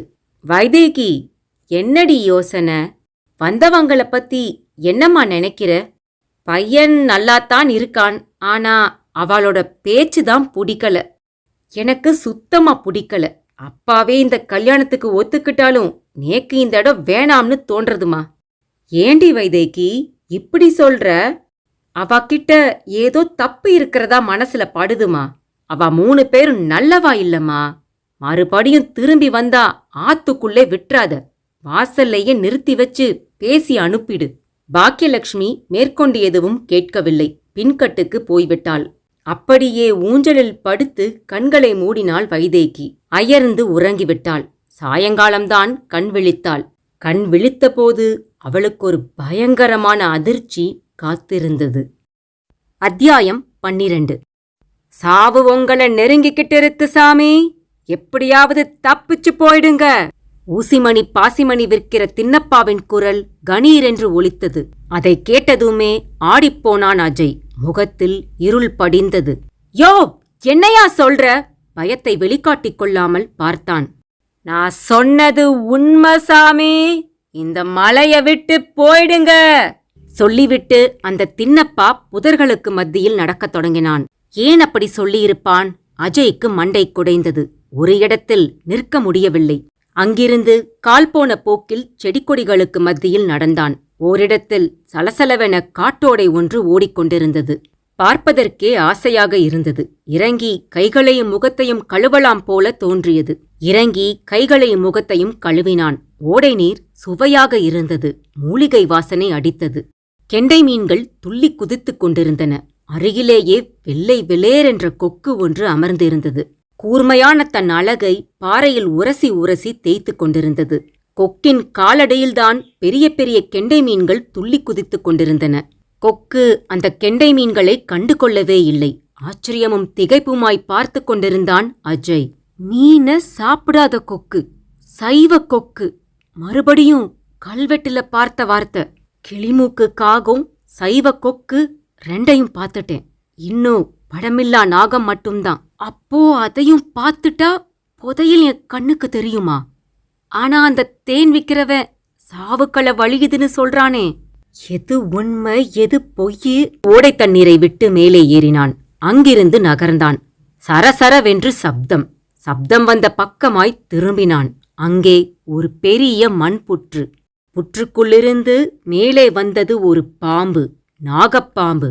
அதை அச்சமாய் பார்த்தான் அஜய். சீறியபடியே தலையை உயர்த்தியது. ஆனால் படம் எடுக்கவில்லை. நல்ல பாம்புதான். ஆனால் 3 நாமங்கள் அதன் தலைப்பகுதியில் காணப்படவில்லை. அஜய்க்கு இதயத் துடிப்பு எகிரியது.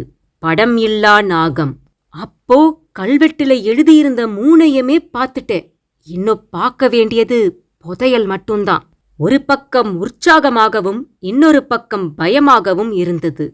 கல்வெட்டில படிச்சது எதையும் நான் தேடி போகல. அதுவா என் கண் முன்னாடி வருது. அப்போ நிஜமாவே புதையலும் அதுவா என் கண் முன்னாடி அகப்பட போதோ? இடையிடையே தேன் விற்றவனின் குரல் வேறு காதினுள் ரீங்காரமிட்டுக் கொண்டிருந்தது. குழப்பத்தோடு அங்கிருந்தும் மெதுவாய் நகர்ந்தான். நடந்து கொண்டே வந்தவன் டிராவல்ஸ் வேன் நிற்கும் இடத்திற்கு வந்து சேர்ந்தான். நேரெதிரே மீரா. அஜய், என்ன திரும்பி வந்துட்ட? கையில ஒரு மூலிகையையும் காணுமே. மீரா, இங்க என்னென்னமோ நடக்குது மீரா. கல்வெட்டில படிச்ச கிளிமூக்கு காகம், சைவ கொக்கு, படமில்லா நாகம் 3ஐயுமே நான் பார்த்துட்டேன் மீரா. அடுத்து புதையலையும் பார்த்துருவேங்கிற சந்தோஷத்துல இருந்தா ஒரு ஊசிமணி பாசிமணி விக்கிறவன் உனக்கு சாவு நெருங்குது, மலையை விட்டு சீக்கிரம் போன்னு சொல்றான். அஜய், அவன்கிட்ட ஒரு ஊசிமணியோ பாசிமணியோ இல்ல தேனோ கூட வாங்கியிருந்தேனா இப்படி சொல்லி இருக்க மாட்டான். அட்லீஸ்ட் எதையாவது வாங்கலனாலும் அவன் கையில ஒரு 10 ரூபாயாவது கொடுத்திருக்கலாம். உன்னை வாயார வாழ்த்திட்டு போயிருப்பான். ஆனா நீதான் சரியான கஞ்ச பிரபுவாச்சே. ஏய், எதை வச்சு என்ன கஞ்ச பிரபுன்னு சொல்ற? அப்புறம் 3 வருஷமா லவ் பண்றோம். என்னைக்காச்சும் எப்பவாச்சும் ஒரு முத்தமாவது கொடுத்திருக்கியாடா? காசா பணமா ஃப்ரீயா தரது தானே. அதையே கொடுக்க உனக்கு மனசு வராது. அதான் கஞ்ச பிரபுன்னு சொன்னேன். அஜயின் கவலையை போக்குவதற்காக மீரா சீண்டினாள். கல்யாணத்துக்கு முன்னால வரைக்கும் டிசிப்ளினா இருக்கணும்னு நினைக்கிறேன். இல்லாட்டி ஒரு நிமிஷத்துக்கு 100 முத்தம் தர முடியும். 100 வேண்டாம், ஒன்னே 1 கொடு பார்க்கலாம். ரொம்ப அலையாத மீரா, நானே கடுப்புல இருக்கேன் என்றபடி அந்த பக்கமாய் திரும்பிக் கொண்டான் அஜய். அஜய், இப்ப என்ன சொன்ன? கோபமாய் கேட்டுவிட்டு மீரா வேகமாய் நடந்தாள். சரிவில் இறங்கி ஒரு வட்டமான பாறைத்திட்டின் மீது போய் அமர்ந்தாள். பின்னாடியே ஓடினான் அஜய். அவனும் அவள் அருகில் பாறைத்திட்டில் அமர்ந்தான். மீரா, கோச்சுக்காத மீரா. கேட்ட உடனே கொடுத்தா கிக்கு இருக்காது. நீ இந்த மலையை விட்டு கீழே இறங்கி போறதுக்குள்ள நீ கேட்டது உனக்கு கிடைக்கும். எனக்கொன்னு தேவையில்ல அஜய். மீரா வேறு பக்கமாய் திரும்பினாள். வேணாம்னா விட்டுருவேனா? மீரா பதில் பேசவே இல்லை. மீரா, என்ன சொன்ன? ரொம்ப அலையாத, எனக்கு கோபமா வருது. விளையாட்டுக்கு சொன்னேன் மீரா. சாரி. சாரிடா செல்லம். அப்போது அவர்கள் அமர்ந்திருந்த கரடு முரடான பாறை அசையத் தொடங்கியது. பாறைக்குள்ளிருந்து ஓம் என்ற சப்தமும் துல்லியமாய் கேட்டது. மீராவும் அஜயும் திகைத்து போனார்கள். முகங்களில் பீதி படர்ந்தது. அத்தியாயம் 13. சுந்தரமூர்த்தி சிவாச்சாரியார் தன் கையிலிருந்த பனை ஓலை நறுக்கை வாசித்து பார்த்தார். 1000 கோடி ரகசியம் அம்பலமாகும் வேலை வந்தது. அத்தனை கோடியும் சிவசித்தனுக்கே. எத்தன் வருகிறான், எச்சரிக்கை, விழிப்புடன் இரு. திரும்பத் திரும்ப வாசித்து பார்த்தார். ஏதோ ஆபத்து வரப்போறது மட்டும் புரிகிறது. யார் மூலமா வரப்போகுது? சிவாச்சாரியார் அந்த ஓலை நறுக்கை புரட்டி புரட்டி பார்த்தார். மேலே புறாக்கள் படபடவென்று பறந்தன. 1000 கால் மண்டபத்தின் ஒவ்வொரு கருங்கல் தூணின் மேலேயும் ஓலைச்சுவடுகள் கட்டுக்கட்டாய் அடுக்கி வைக்கப்பட்டிருக்கும். எல்லாமே அக்காலத்தில் சித்தர்களால் எழுதப்பட்ட பாடல்கள். சிவனை போற்றி எழுதப்பட்ட பாடல்கள். சித்தர்களால் எழுதி, சித்தர்களால் பாடி, சித்தர்களால் பாதுகாத்து வைக்கப்பட்ட ஓலைச்சுவடிகள். 1000 கால் மண்டபம் பக்கம் சுந்தரமூர்த்தி அதிகமாக போக மாட்டார். அங்கே வேலையே கிடையாது. அங்கு வரும் துர்வாடையும் அவருக்கு ஒத்துக்கொள்ளாது. இருமலை வரவழைத்துவிடும். அந்த பெண் அமிர்தவள்ளி தங்க சொம்புடன் 1000 கால் மண்டபத்தினுள் நுழைந்ததால்தான் இந்த பக்கமே வந்தார். இன்னைக்கு என்ன ஆச்சு? தொடர்ச்சியா ஒரே அதிசயமான நிகழ்வா நடந்துகிட்டு இருக்குதே. வெங்கல சொம்பு தங்க சொம்பா மாறினது. யோகநாயகி அம்பாளே எனக்கு தரிசனம் தந்துட்டு போறா. இந்த ஓலை நறுக்கு வேற என் கையில பறந்து வந்து விழுது. என்னமோ அதிசயம் நடக்கப் போகுது. ஏதோ பெருசா நடக்கத்தான் போகுது. அதற்கு மேல் அங்கே நிற்காமல் மடப்பள்ளிக்கு திரும்பவும் வந்தார். பருப்பு சாதம் நன்றாக வெந்து குழைந்து போயிருந்தது. நெய்யை ஊற்றி ஒரு கிளறு கிளறி வேறொரு பாத்திரத்திற்கு கொட்டி எடுத்துக்கொண்டு அமிர்தகடேஸ்வரர் சுவாமி இருக்கும் கர்ப்பகிரகத்திற்கு வந்தார். உச்சிக்கால பூஜைக்கான ஏற்பாடுகளை செய்தார். பூஜை முடிய 20 நிமிடங்கள் ஆனது. பூஜை முடிந்ததுமே பசிக்க ஆரம்பித்து விட்டது. சாமிக்கு படைத்த பருப்பு சாத நிவேதத்தையே ஒரு தட்டில் அள்ளி வைத்து ஒரு வாய் சாப்பிட்டார். சாப்பிட்டதும் பிரகாரத்தில் இருந்த சுனையில் இறங்கி பாத்திரங்களை கழுவிவிட்டு அங்கிருந்த கல்மண்டபம் ஒன்றில் துண்டை விரித்து போட்டு கண்களை மூடினார். ஜில்லென்று காற்று வீசியது. சுகமாக உறங்கிப் போனவர் வெகுநேரம் கழித்துத்தான் எழுந்தார். காலடி சப்தம் கேட்டது. வாமனன், நரசிம்மன், பங்கஜம் மூவரும் கோவிலுக்குள் நுழைந்து கொண்டிருந்தார்கள். துண்டை உதறியபடியே எழுந்தார். அவர்களை நோக்கி வேகமாய் நடந்தார். வாங்கோ. நமஸ்காரம் மாமா. எந்த ஊரிலிருந்து வர்றேள்? கும்பகோணங்க. கார்த்தாலையே வந்திருக்க வேண்டியதுதானே. அதனால என்ன மாமா, கோவில்ல சாமி எப்பவுமே இருக்கும். கூடவே நீங்களும் இருப்பேள். போதாதா? நரசிம்மன் இனிமையாக பேச்சை ஆரம்பித்தார். பிறகு நாங்க சித்தன்மலை கிராமத்துக்கு வந்தது சாமி கும்பிடுறதுக்காக மட்டும் இல்லே. பின்னே உங்காத்து வைதேகிய எங்க வாமனனுக்கு பொண்ணு கேட்டு வந்திருக்கோம் மாமா. அதுவும் நாங்களா வரலை. எங்களை இங்க அனுப்பிச்சதே ஒரு சித்தர்தான். அவளோட ஓவியத்தை வரைஞ்சு இவதான் உங்க ஆத்து மாட்டு பொண்ணு சித்தன்மலை அடிவாரத்துல இருக்கா, போய் கல்யாணம் பேசி முடிச்சுடுன்னு எங்களாண்ட தந்தார். சுந்தரமூர்த்தி குழப்பத்தோடு பார்த்தார். டேய் வாமனா, கல்லாட்டம் நிக்கிறியே, அந்த ஓவியத்தை எடுத்து மாமா கிட்ட காட்டேண்டா. நரசிம்மன் சொன்னார். வாமனன் கையில் சுருட்டி வைத்திருந்த வைதேகியின் ஓவியத்தை அவசரமாய் விரித்து அவர் முன்னால் காட்டினான். சுந்தரமூர்த்தியின் கண்கள் அகலமானது. நம்ப முடியாமல் பார்த்தார். மாமா, நன்னா பாருங்கோ, இது உங்க பொண்ணு வைதேகி தானே? எங்க வாமனன் நிறைய படிச்சிருக்கான். பெங்களூர்ல வேலை பார்க்கிறான். கை நிறைய சம்பாதிக்கிறான். ஆளும் லட்சணமாத்தான் இருக்கான். ஆனாலும் ஜாதகத்துல கோளாறு, கட்டங்கள்ல பிரச்சனைன்னு கல்யாணம் தள்ளிண்டே போனது. சித்தர்கிட்ட போனும். அவர்தான் ஞான திருஷ்டியால வைதேகியோட ஓவியத்தையும் ஜாதகத்தையும் வரைஞ்சு குறிச்சும் தந்தார். வாமனனோட ஜாதகத்தை வைதேகியோட ஜாதகத்தோட இணைச்சு பார்த்தோம். அத்தனை பொருத்தம் பிரமாதமா இருந்தது.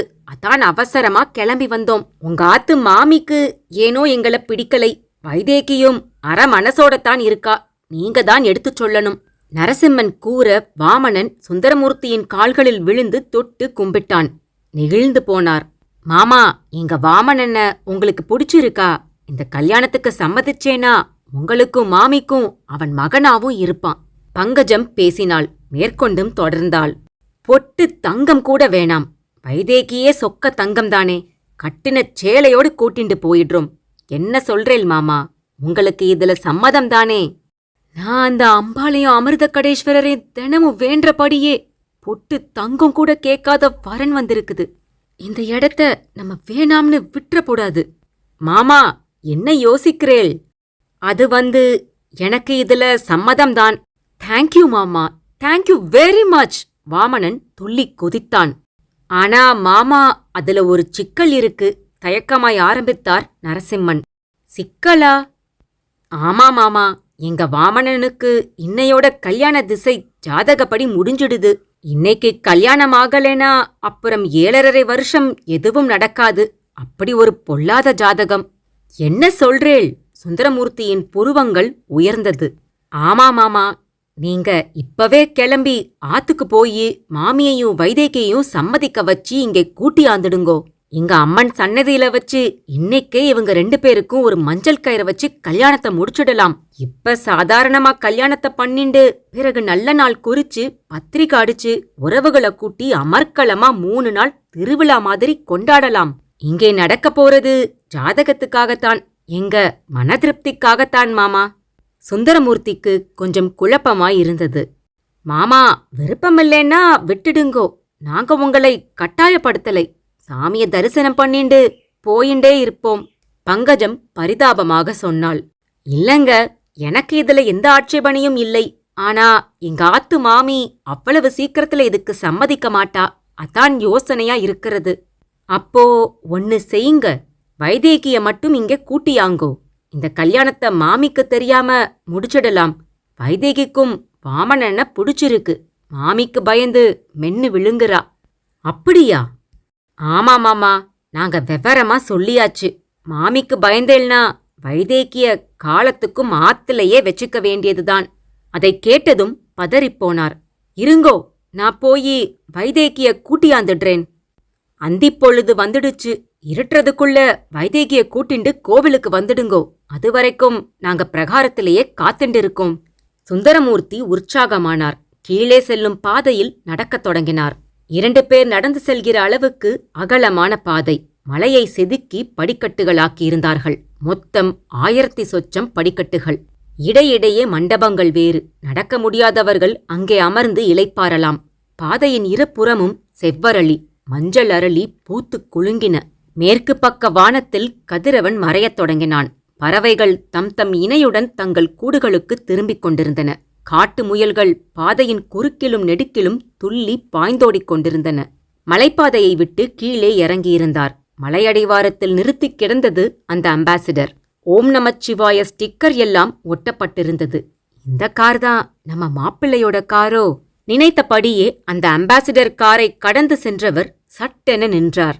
எந்த காரியம் பண்ணினாலும் முதல்ல யோகநாயகி அம்பாள் பாதங்கள்ல பூப்பொட்டலம் போட்டு சம்மதம் கிடைச்சாத்தானே அந்த காரியத்திலே இறங்குவேன். இந்த விஷயத்தில் எப்படி மறந்தேன்? அதுவும் கல்யாண விஷயமாச்சே.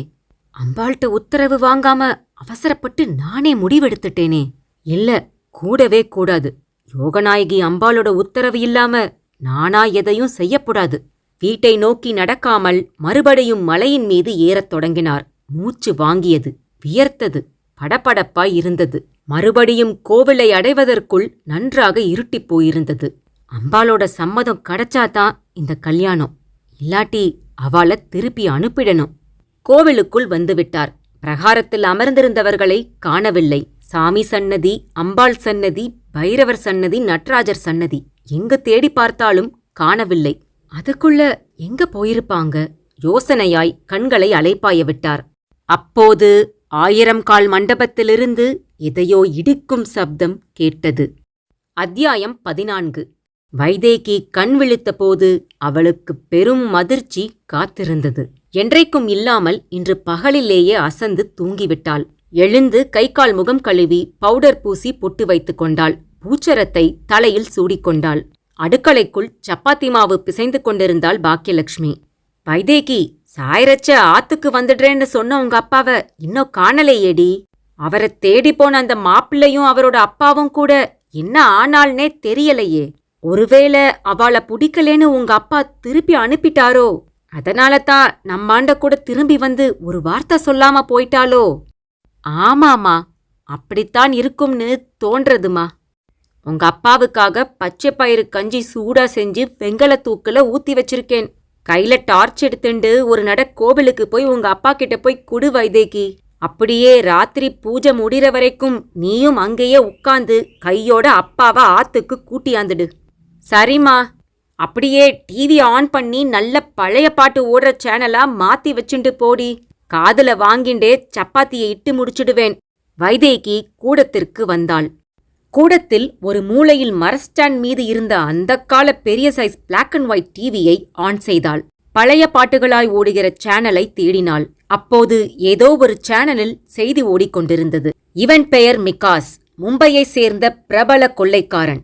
ஏராளமான கொலை, கொள்ளை, கற்பழிப்பு குற்றங்களுக்காக தேடப்படும் கொடிய குற்றவாளி. புராதனம் மிக்க பழம்பெரும் கோவில்கள், மாளிகைகள், அரண்மனைகளில் தன் சகாக்களுடன் ஊடுருவி கொள்ளையடிப்பதே இவனுடைய தொழில். ஆள் பார்ப்பதற்கு சிவப்பாக அழகாக காட்சியளிப்பான். அதுவே மிக்காஸின் சிறப்பம்சம். சமீப காலமாக இவன் ஆந்திரா மற்றும் தமிழக பகுதிகளில் ஊடுருவி இருப்பதாக தகவல் கிடைத்துள்ளது. இவனை பற்றிய தகவல் கிடைப்பின் உடனடியாக காவல்துறையை அணுகவும். மிக்காஸின் பலவிதமான தோற்றங்கள் இதோ கம்ப்யூட்டர் மூலமாக வரையப்பட்டுள்ளது. வைதேகி டிவி திரையையே வைத்தக்கண் வாங்காமல் பார்த்து கொண்டிருந்தாள். உற்று பார்த்தாள். அவன் காலையில் தன்னை பெண் கேட்டு வந்த வாமனன். செய்தியும் முடிந்திருந்தது. வைதேகிக்கு வியர்த்தது, படபடத்தது. ஐயோ, நம்ம வீட்டுக்கு வந்தவன் கொலை, கொள்ள, கற்பழிப்பு வழக்குல தேடப்படுறவனாமே. புராதனம் மிக்க பழம்பெரும் கோவில்ல கொள்ளையடிக்கிறவனாமே. அப்படின்னா சித்தன்மலைக்கு வந்திருக்கிறதும் அதுக்குத்தானோ? ஆனா சித்தன்மலை கோவில்ல எல்லாமே கற்சிலைகள் தானே. கொள்ளையடிக்கிற மாதிரி அங்க எதுவுமே கிடையாதே. அப்பா மட்டும் வேற அங்க தனியா இருக்காரே. இந்த மிக்காஸ் வேற அவரை தேடி போயிருக்கான். ஏதாவது நடந்திருக்குமோ? சித்தன்மலை கல்வெட்டுல ஒரு காலத்துல தங்கத்தேர் ஓடிய கோவில்னு கூட எழுதப்பட்டிருந்துச்சே. யோகநாயகி அம்பாளுக்கு வைரத்தாலேயே கிரீடம், ஒட்டியானம் எல்லாம் இருந்ததாக சொல்லப்பட்டிருந்துச்சே. எல்லாம் எங்க போனதுன்னே தெரியலன்னு அப்பா வேற அடிக்கடி சொல்லுவாரு. புராதனமான கோவில், பிரம்மாண்டமான கோவில். ஒருவேளை கோவிலுக்குள்ளேயே கூட அது எல்லாம் மறைச்சு வைக்கப்பட்டிருக்கலாமோ? பாம்பின் கால் பாம்பரியுங்கிற மாதிரி அந்த வாமனனுக்கு ஆபரணங்கள் பற்றி ஏதோ தகவல் தெரிஞ்சிருக்கணும். அப்போ இந்த பெண் பாக்குற படலம், சித்தர் வரைஞ்சு கொடுத்தது எல்லாமே நாடகம். நல்லா திட்டம் போட்டுதான் சித்தன்மலைக்கே வந்திருக்கு அந்த கூட்டம். வைதேகியின் இதயம் அதிவேகமாய் துடித்தது. வைதேகி, நீ இன்னுமாடி கிளம்பல? பாக்கியலட்சுமி உரக்க கத்தினாள். தோ கிளம்பிட்டேமா. ஒரு கையில் டார்ச் லைட், இன்னொரு கையில் வெங்கல தூக்குவாளி. வேகமாய் வீட்டை விட்டு வெளியேறினாள் வைதேகி. ஆபத்து அவளுக்காக ஆவலோடு காத்திருந்தது. அத்தியாயம் 15. அஜயும் மீராவும் அமர்ந்திருந்த கரடுமுரடான பாறை அசையத் தொடங்கியது. பாறைக்குள்ளிருந்து ஓம் என்று சப்தம் வேறு கசிந்தது. இருவருடைய முகத்திலும் பீதி பரவியது. பாறையை விட்டு பொத்தென கீழே குதித்தார்கள். மீரா, இந்த பாறைக்கு கீழேதான் புதையல் இருக்குன்னு நினைக்கிறேன். கல்வெட்டுல சொன்ன மாதிரி 3ஐயும் வரிசையா பார்த்துட்டேன். இன்னும் பார்க்காதது புதையல் மட்டும்தான். பாறை வேகமாக அசையத் தொடங்கியது. அசைந்து அந்த பக்கமாய் உருண்டது. பாறை இருந்த இடத்தில் ஒரு ஆழமான பள்ளம் மாதிரி தெரிந்தது. படிக்கட்டுகள் இறங்கின. அஜயும் மீராவும் திகைப்பாய் பார்த்து கொண்டிருந்தார்கள். மீரா, சந்தேகமே இல்ல, உள்ள புதையல்தான் இருக்கு. வா, கீழே இறங்கி போலாம். இருவரும் அந்த ஆழமான பள்ளத்தினுள் படிக்கட்டுகளின் வழியே இறங்கினார்கள். அந்த குறுகலான சுரங்கப்பாதை நீண்டு கொண்டே போனது. அஜய் தன் செல்போன் டார்ச்சை ஆன் செய்தான். ஒரே இருள். ஆனால் சுரங்கப்பாதை முடிந்தபாடில்லை. இடையிடையே சுரங்கப்பாதையின் மேல்பகுதியின் ஓட்டை வழியே ஜில்லென்ற காற்று வீசியது. ஆங்காங்கே கல் படுக்கைகள், கல் தலையணைகள், கல் உரல்கள், கல் விளக்குகள். எல்லாமே ஒரு காலத்தில் சித்தர்களால் பயன்படுத்தப்பட்டவை. சில இடங்களில் ஓலைச்சுவடிகள் வேறு சிதறிக் கிடந்தன. ஒரு இடத்தில் சிறிய சிவலிங்கம் ஒன்று பிரதிஷ்டை பண்ணப்பட்டிருந்தது. வெகு தொலைவு நடந்து வந்திருந்தார்கள். நேரமும் ஓடிக்கொண்டிருந்தது. களைப்பாக இருந்தது. கால்கள் வலித்தது. ஆங்காங்கே உட்கார்ந்து உட்கார்ந்து நடந்தார்கள். மத்தியானம் எதுவும் சாப்பிடவில்லை. இப்போது இரவும் நெருங்கப் போகிறது. பசி அதிகரிக்கத் தொடங்கியது. மீராவிற்கு கோபமாய் வந்தது. ஜெய், புதையலும் இல்ல, ஒரு மண்ணாங்கட்டியும் இல்ல. வா, திரும்ப போகலாம். அஜய் கால்களுக்கு வேகம் கொடுத்தான். செல்போன் சினுங்கியது. வேணுதான் பேசினான். டேய், எங்கடா இருக்க? எல்லாரும் அவங்க டென்ட்டுக்கு வந்தாச்சு. சீக்கிரம் வாடா. வேணு, நான் இப்ப அங்க வர முடியாத சூழ்நிலையில இருக்கேன். மீராவும் என் கூடத்தான் இருக்கா. எல்லாத்தையும் நேர்ல வந்து சொல்றேன். சொல்லிவிட்டு செல்போனை கட் செய்தான். இன்னும் சற்று தொலைவு சென்றதும் சுரங்கப்பாதையின் முடிவு வாசல் தெரிந்தது. ஒரு ஆள் நுழைகிற அளவிற்கு ஒரு பாதை. இருவரும் சுரங்கப்பாதையை விட்டு வெளியே வந்திருந்தார்கள். சிலுசிலுவென்ற காற்று முகத்தில் வீசியது. மூச்சை சீராக இழுத்து விட்டார்கள். சுரங்கத்தை விட்டு வெளியே வந்தது பெரிய விடுதலை கிடைத்தது போல் தோன்றியது. டார்ச்லைட்டின் வெளிச்சத்தை பாய்ச்சினான். ஏராளமான குற்றுச்செடிகள், பூக்கள் பூத்து குலுங்கின. ஒரே நறுமணம். பக்கத்திலேயே சுனை ஒன்று. இருவரும் மெல்ல அங்கிருந்து நடந்தார்கள். மீராவின் கண்கள் சுழன்றது. ஒரு இடத்தில் சின்னதாய் வெளிச்சம் தெரிந்தது. இருவரும் அங்கே ஓடினார்கள். அத்தியாயம் 16. 1000 கால் மண்டபத்தை நோக்கி அடிமேல் அடி வைத்து நடந்தார் சுந்தரமூர்த்தி. எதையோ இடிக்கிற சப்தம் கேட்டது.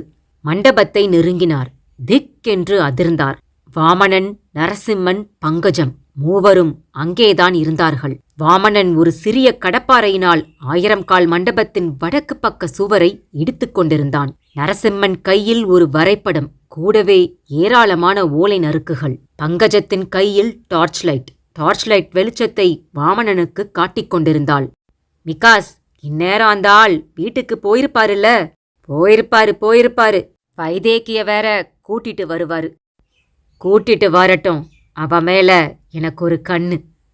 அவ கழுத்துல ஒரு தாலிய கட்டு. நம்ம கூடவே கூட்டிட்டு போயிடலாம். உன்னோட ஆசையெல்லாம் தீர்ந்ததும் வழக்கம் போல ரெட் லைட் ஏரியாவில் வித்துடலாம். இல்ல, உனக்கு அம்மாவா வேஷம் கட்டி வந்திருக்கிறாளே லீனா, அவகிட்ட ஒப்படைச்சிடு. அவ வைதேகிய வச்சு பொழப்பு நடத்திக்கிடட்டும். பார்க்கலாம் சுமன். ஆமா மிகாஸ், அச்சு அசலா வைதேகியோட படத்தை எப்படி வரைஞ்ச? 10 நாள் முன்னாடியே இந்த கிராமத்துக்கு வந்துட்டேன் சுமன். பிச்சைக்காரன் வேஷத்துல தெருவுல சுத்திட்டு இருந்தேன். வைதேகி வீட்டுக்கும் போய் பிச்சை கேட்டேன். வைதேகி தான் பிச்சை போட வெளியில வந்தா. அப்பவே செல்போன்ல கிளிக் பண்ணிட்டேன். அத வச்சுதான் இந்த ஏற்பாடு எல்லாம். அது சரி, நானும் லீனாவும் கூட நல்லா நடிச்சோமே. கிழிச்சீங்க. மிகாஸ், ஒழுங்கா பேசின தொகையை எங்களுக்கு கொடுத்துடு. நானும் லீனாவும் சேகரிச்சு வச்சிருக்கிற பழைய ஓலைச்சுவடியை கேட்டுதானே நீயா எங்க கிட்ட வந்த? எங்க கிட்ட இருக்கிற ஓலைச்சுவடிகளை ஆராய்ச்சி செஞ்சனாலதான் உனக்கு இந்த சித்தன்மலை ரகசியமே தெரிய வந்தது. இங்க சித்தன்மலையில இருக்கிற 1000 கால் மண்டபத்துக்குள்ள ரகசிய அறையில மறைக்கப்பட்டிருக்கிற 1000 கோடி ரூபாய் மதிப்புள்ள தங்க, வைர, வைடூரிய ஆபரணங்களை பத்தின ரகசியம் தெரிய வந்தது. அதனாலதான் இங்க வச்சே நான் சொல்றேன், பேசின தொகையை விட எங்க 2 பேருக்கும் 2-3 லட்சம் அதிகம் கொடுக்கணும். அவசரப்படாத சுமன், கண்டிப்பா தரேன். முதல்ல புதையல் கிடைக்கட்டும். தூண் மீது மறைந்தபடி அவர்கள் பேசிய அனைத்தையும் ஒன்றுவிடாமல் கேட்டுவிட்ட சுந்தரமூர்த்திக்கு வியர்த்தது. இரத்தமெல்லாம் கொதித்தது. தலை சுற்றியது. இப்படி ஒரு புதையல் 1000 கால் மண்டபத்திற்குள் இருப்பது இத்தனை நாட்கள் இவருக்கே தெரியாது. அம்மா, தாயே, இதை எனக்கு புரிய வைக்கிறதுக்காகத்தான் காலையில காட்சி தந்தியா தாயே? 1000 கோடி ரகசியம் அம்பலமாகும் வேலை வந்தது. அத்தனை கோடியும் சித்தனுக்கே. எத்தன் வருகிறான், எச்சரிக்கை, விழிப்புடன் இரு. ஓலை நறுக்கின் வாசகம் மறுபடியும் கண்ணுக்குள் வந்தது. ஓ, அதோட அர்த்தம் இதுதானா? எத்தன் வந்துட்டான். மாட்டேன், விடவே மாட்டேன். இந்த பாவிங்க கிட்ட சாமியோட ஆபரணங்களை விடவே விடமாட்டேன். சுந்தரமூர்த்தி சிவாச்சாரியாரின் கண்கள் சிவப்பேறியது. கல்தூணின் மறைவிலிருந்து வெளிப்பட்டார். ஆவேசமாய் கத்தினார். டேய், விடமாட்டேன்டா! அமிர்தக்கடேஸ்வரர் சாமியோட ஆபரணங்களை கொள்ளையடிச்சு போக விடமாட்டேன்டா! மாமா, அதுக்குள்ள வந்துட்டேலா? வைதேகிய கூட்டி வராம நீங்க மட்டும் எதுக்கு திரும்பி வந்தேள்? பாவிகளா, நீங்க பேசின எல்லாத்தையும் ஒண்ணு விடாம கேட்டுட்டேன்டா. ஒழுங்கு மரியாதையா கோவில விட்டு வெளியேறிடுங்கோ. இல்லாட்டி என்ன மாமா பண்ணுவேல்? ஏளனமாய் கேட்டாள் லீனா. போலீஸுக்கு போவேன். அதுவரைக்கும் நீங்க உயிரோட இருந்தாத்தானே. சுமன் கீழே கிடந்த ஒரு மரக்கட்டையை எடுத்து கோபமாய் அவரை நோக்கி வீசினான். மரக்கட்டை குறித்தப்பாமல் சுந்தரமூர்த்தியின் நெற்றியை தாக்கியது. வலியில் துடித்து நெற்றிப்பொட்டில் இரத்தம் கசிய கீழே விழுந்தார். சரிந்த வேகத்தில் மயங்கியும் போனார். கிழவன் கண் விழிக்கிறதுக்குள்ள நாம இந்த கோவிலை விட்டு வெளியேறணும். Come on, quick! வாமனன் பரபரத்தான். மூவரும் டார்ச் லைட்டுடன் ரகசிய அறைக்குள் புகுந்தார்கள். மலை மாதிரி குவிந்து கிடந்தது தங்க ஆபரணங்கள், வைரக்கற்கள் பதிக்கப்பட்ட ஒட்டியானங்கள், தங்க தாம்பாளங்கள், தங்க காசு மாலைகள், முத்துக்கள் பதித்த தங்க கொலுசுகள், தங்கத்தாலான பூஜை சாமான்கள், அத்தனையும் அமிர்தகடேஸ்வரர் சுவாமிக்கும் யோகநாயகி அம்பாளுக்கும் சொந்தமானவை. வெள்ளையர்கள் காலத்தில் அவர்களால் அபகரித்து செல்லப்படாமல் இருப்பதற்காக மறைத்து வைக்கப்பட்டவை. சுத்தமான தங்கம் என்பதால் ஜொலித்தது. டார்ச்லைட்டின் வெளிச்சத்தில் தகதகப்பாய் கண்களை கூசியது. மூவரும் எல்லா ஆபரணங்களையும் இரு கைகளாலும் அள்ளி அள்ளி கோணிப்பைகளில் திணித்தார்கள். சிறு துரும்பு தங்கத்தை கூட விடவில்லை. கோணிப்பைகளின் வாயை சுருட்டி சிறு கயிற்றினால் கட்டினார்கள். மொத்தம் 3 கோணி மூட்டைகள் ஆளுக்கொன்றாய் சுமந்து கொண்டார்கள். ரகசிய அறையை விட்டு வெளியே வந்து 1000 கால் மண்டபம் வழியாக பிரகாரத்தில் நடந்து வெளிவாசலை அடைந்தார்கள். அந்த காரியம் இவ்வளவு சீக்கிரமா முடியும்னு எதிர்பார்க்கவே இல்ல மிகாஸ். 1000 கோடியை அடைஞ்சாலும் என்னால சந்தோஷப்பட முடியல சுமன். எனக்கு வைதேகியும் வேணும். மூவரும் கோவில் வாசலில் இருந்து கீழே இறங்கி கருங்கல் படிகளின் மூலமாய் இறங்கத் தொடங்கினார்கள். பாதி தொலைவுதான் கடந்திருப்பார்கள். அவர்களுக்கு நேரெதிரே கீழே இருந்து மேலே யாரோ வந்து கொண்டிருப்பது போல் தெரிந்தது. மிகாஸ், எதிர்ல யாரோ வர்றாங்க. மிகாஸ் டார்ச் லைட்டை உயர்த்தி பிடித்து வெளிச்சத்தை பாய்ச்சினான். எதிரில் வந்து கொண்டிருந்தது வேறு யாருமில்லை, வைதேகிதான். மான்குட்டியைப் போல துள்ளி குதித்து படிகள் ஏறிக்கொண்டிருந்தாள். மிகாஸ் உற்சாகமானான். வைதேகியும் அவர்களை நெருங்கியிருந்தாள். கையிலிருந்த டார்ச் லைட் வெளிச்சத்தை மூவருடைய முகத்திலும் பாய்ச்சினாள். திக்கென்று அதிர்ந்தாள். நீங்க 3 பேரும் இன்னும் போகலையா? அதென்ன கையில பெருசா கோணி மூட்டை? அதுல என்ன இருக்கு? கோணி பையில சாமி பிரசாதம் இருக்கு வைதேகி. தன்னிடமிருந்த கோணிப்பையை சுமனிடம் தந்தான் மிகாஸ். நீங்க 2 பேரும் கோணிப்பைகளை கொண்டு போய் கீழே வச்சிட்டு கார்ல வெயிட் பண்ணுங்க. வைதேகியோட கொஞ்ச நேரம் பேசிட்டு வர்றேன். லீனாவும் சுமனும் 3 கோணிப்பைகளுடன் அங்கிருந்து நகர்ந்தார்கள். வைதேகியின் கையை பற்றி ஒரு புதரை நோக்கி இழுத்தான். வைதேகிக்கு சுரீரென்றது. சீ, கைய விடுடா. நீ மிகாஸ்னு டிவிய பார்த்து ஏற்கனவே தெரிஞ்சுக்கிட்டேன். ஆமா, நான் மிகாஸ் தான். கோவில்ல இருக்கிற 1000 கோடி தங்கத்தை கொள்ளையடிச்சிட்டேன். ஆனா உன்னை விட்டுட்டு போறோமேனு வருத்தப்பட்டுட்டு இருந்தேன். நீயா வந்து சிக்கிக்கிட்ட. வெறியோடு அவள் மீது பாய்ந்தான். பலம் கொண்ட மட்டும் அவன் முகத்தில் அடித்தாள். அவன் பிடியிலிருந்து விடுபட முயன்றாள். வைதேகி, நீ என்னை எவ்வளவு அடிச்சாலும் உன்னோட அழகு முகம் இருக்கே. அப்போது புதருக்குள்ளிருந்து சரசரவென வெளியே வந்தது ஒரு கருநாகம். மிகாஸின் முதுகிலும் காலிலும் தோள்பட்டையிலும் சீற்றமாய் மாறி மாறி கொத்தியது. வைதேகி வேகமாய் மிகாஸை விட்டு விலகினாள். திரும்பியவனின் கண்களிலும் கருநாகம் மாறி மாறி கொத்தியது. மலையே கிடுகிடுக்கும்படி அலறினான் மிகாஸ். சின்ன வெளிச்சம் தெரிந்த திசையில் நடந்த அஜயும் மீராவும் கோவிலுக்குள் வந்திருந்தார்கள். அஜய், இது ஏதோ கோவில் மாதிரி இருக்கு. இது கோவில்தான் மீரா. சின்ன வெளிச்சம் தெரிந்த இடம் கோவிலின் பிரகாரத்தில் இருக்கும் நடராஜர் சன்னதிதான். இன்னமும் மினுக்கிக் கொண்டிருந்தது. நேரெதிரே 1000 கால் மண்டபம். அடிப்பட்ட மயக்கம் தெளிந்து எழுந்திருந்தார் சுந்தரமூர்த்தி சிவாச்சாரியார். முனகியபடியே தள்ளாடி தள்ளாடி நடந்து வந்து கொண்டிருந்தார். அஜய் கையிலிருந்த செல்போன் டார்ச்சை உயர்த்தினான். தம்பி, நீங்க யாரு? குளறலாய் கேட்டார். என் பேரு அஜய், இவ பேரு மீரா. College students. ஒரு ப்ராஜெக்ட் ஒர்க்குக்காக சித்தன்மலைக்கு வந்திருக்கோம். எங்களை ஒரு சுரங்கப்பாதை இங்க கொண்டு வந்து விட்டுருச்சு. அஜய் விவரமாய் சொன்னான். எதையும் மறைக்கவில்லை. தம்பி, 3 பேரு சாமி நகைகளை கொள்ளையடிச்சிட்டு ஓடிட்டாங்க. தடுக்க போன என்ன அடிச்சு போட்டுட்டாங்க. அவங்க இந்நேரம் மலைப்பாதையில தான் நடந்து போயிட்டு இருப்பாங்க.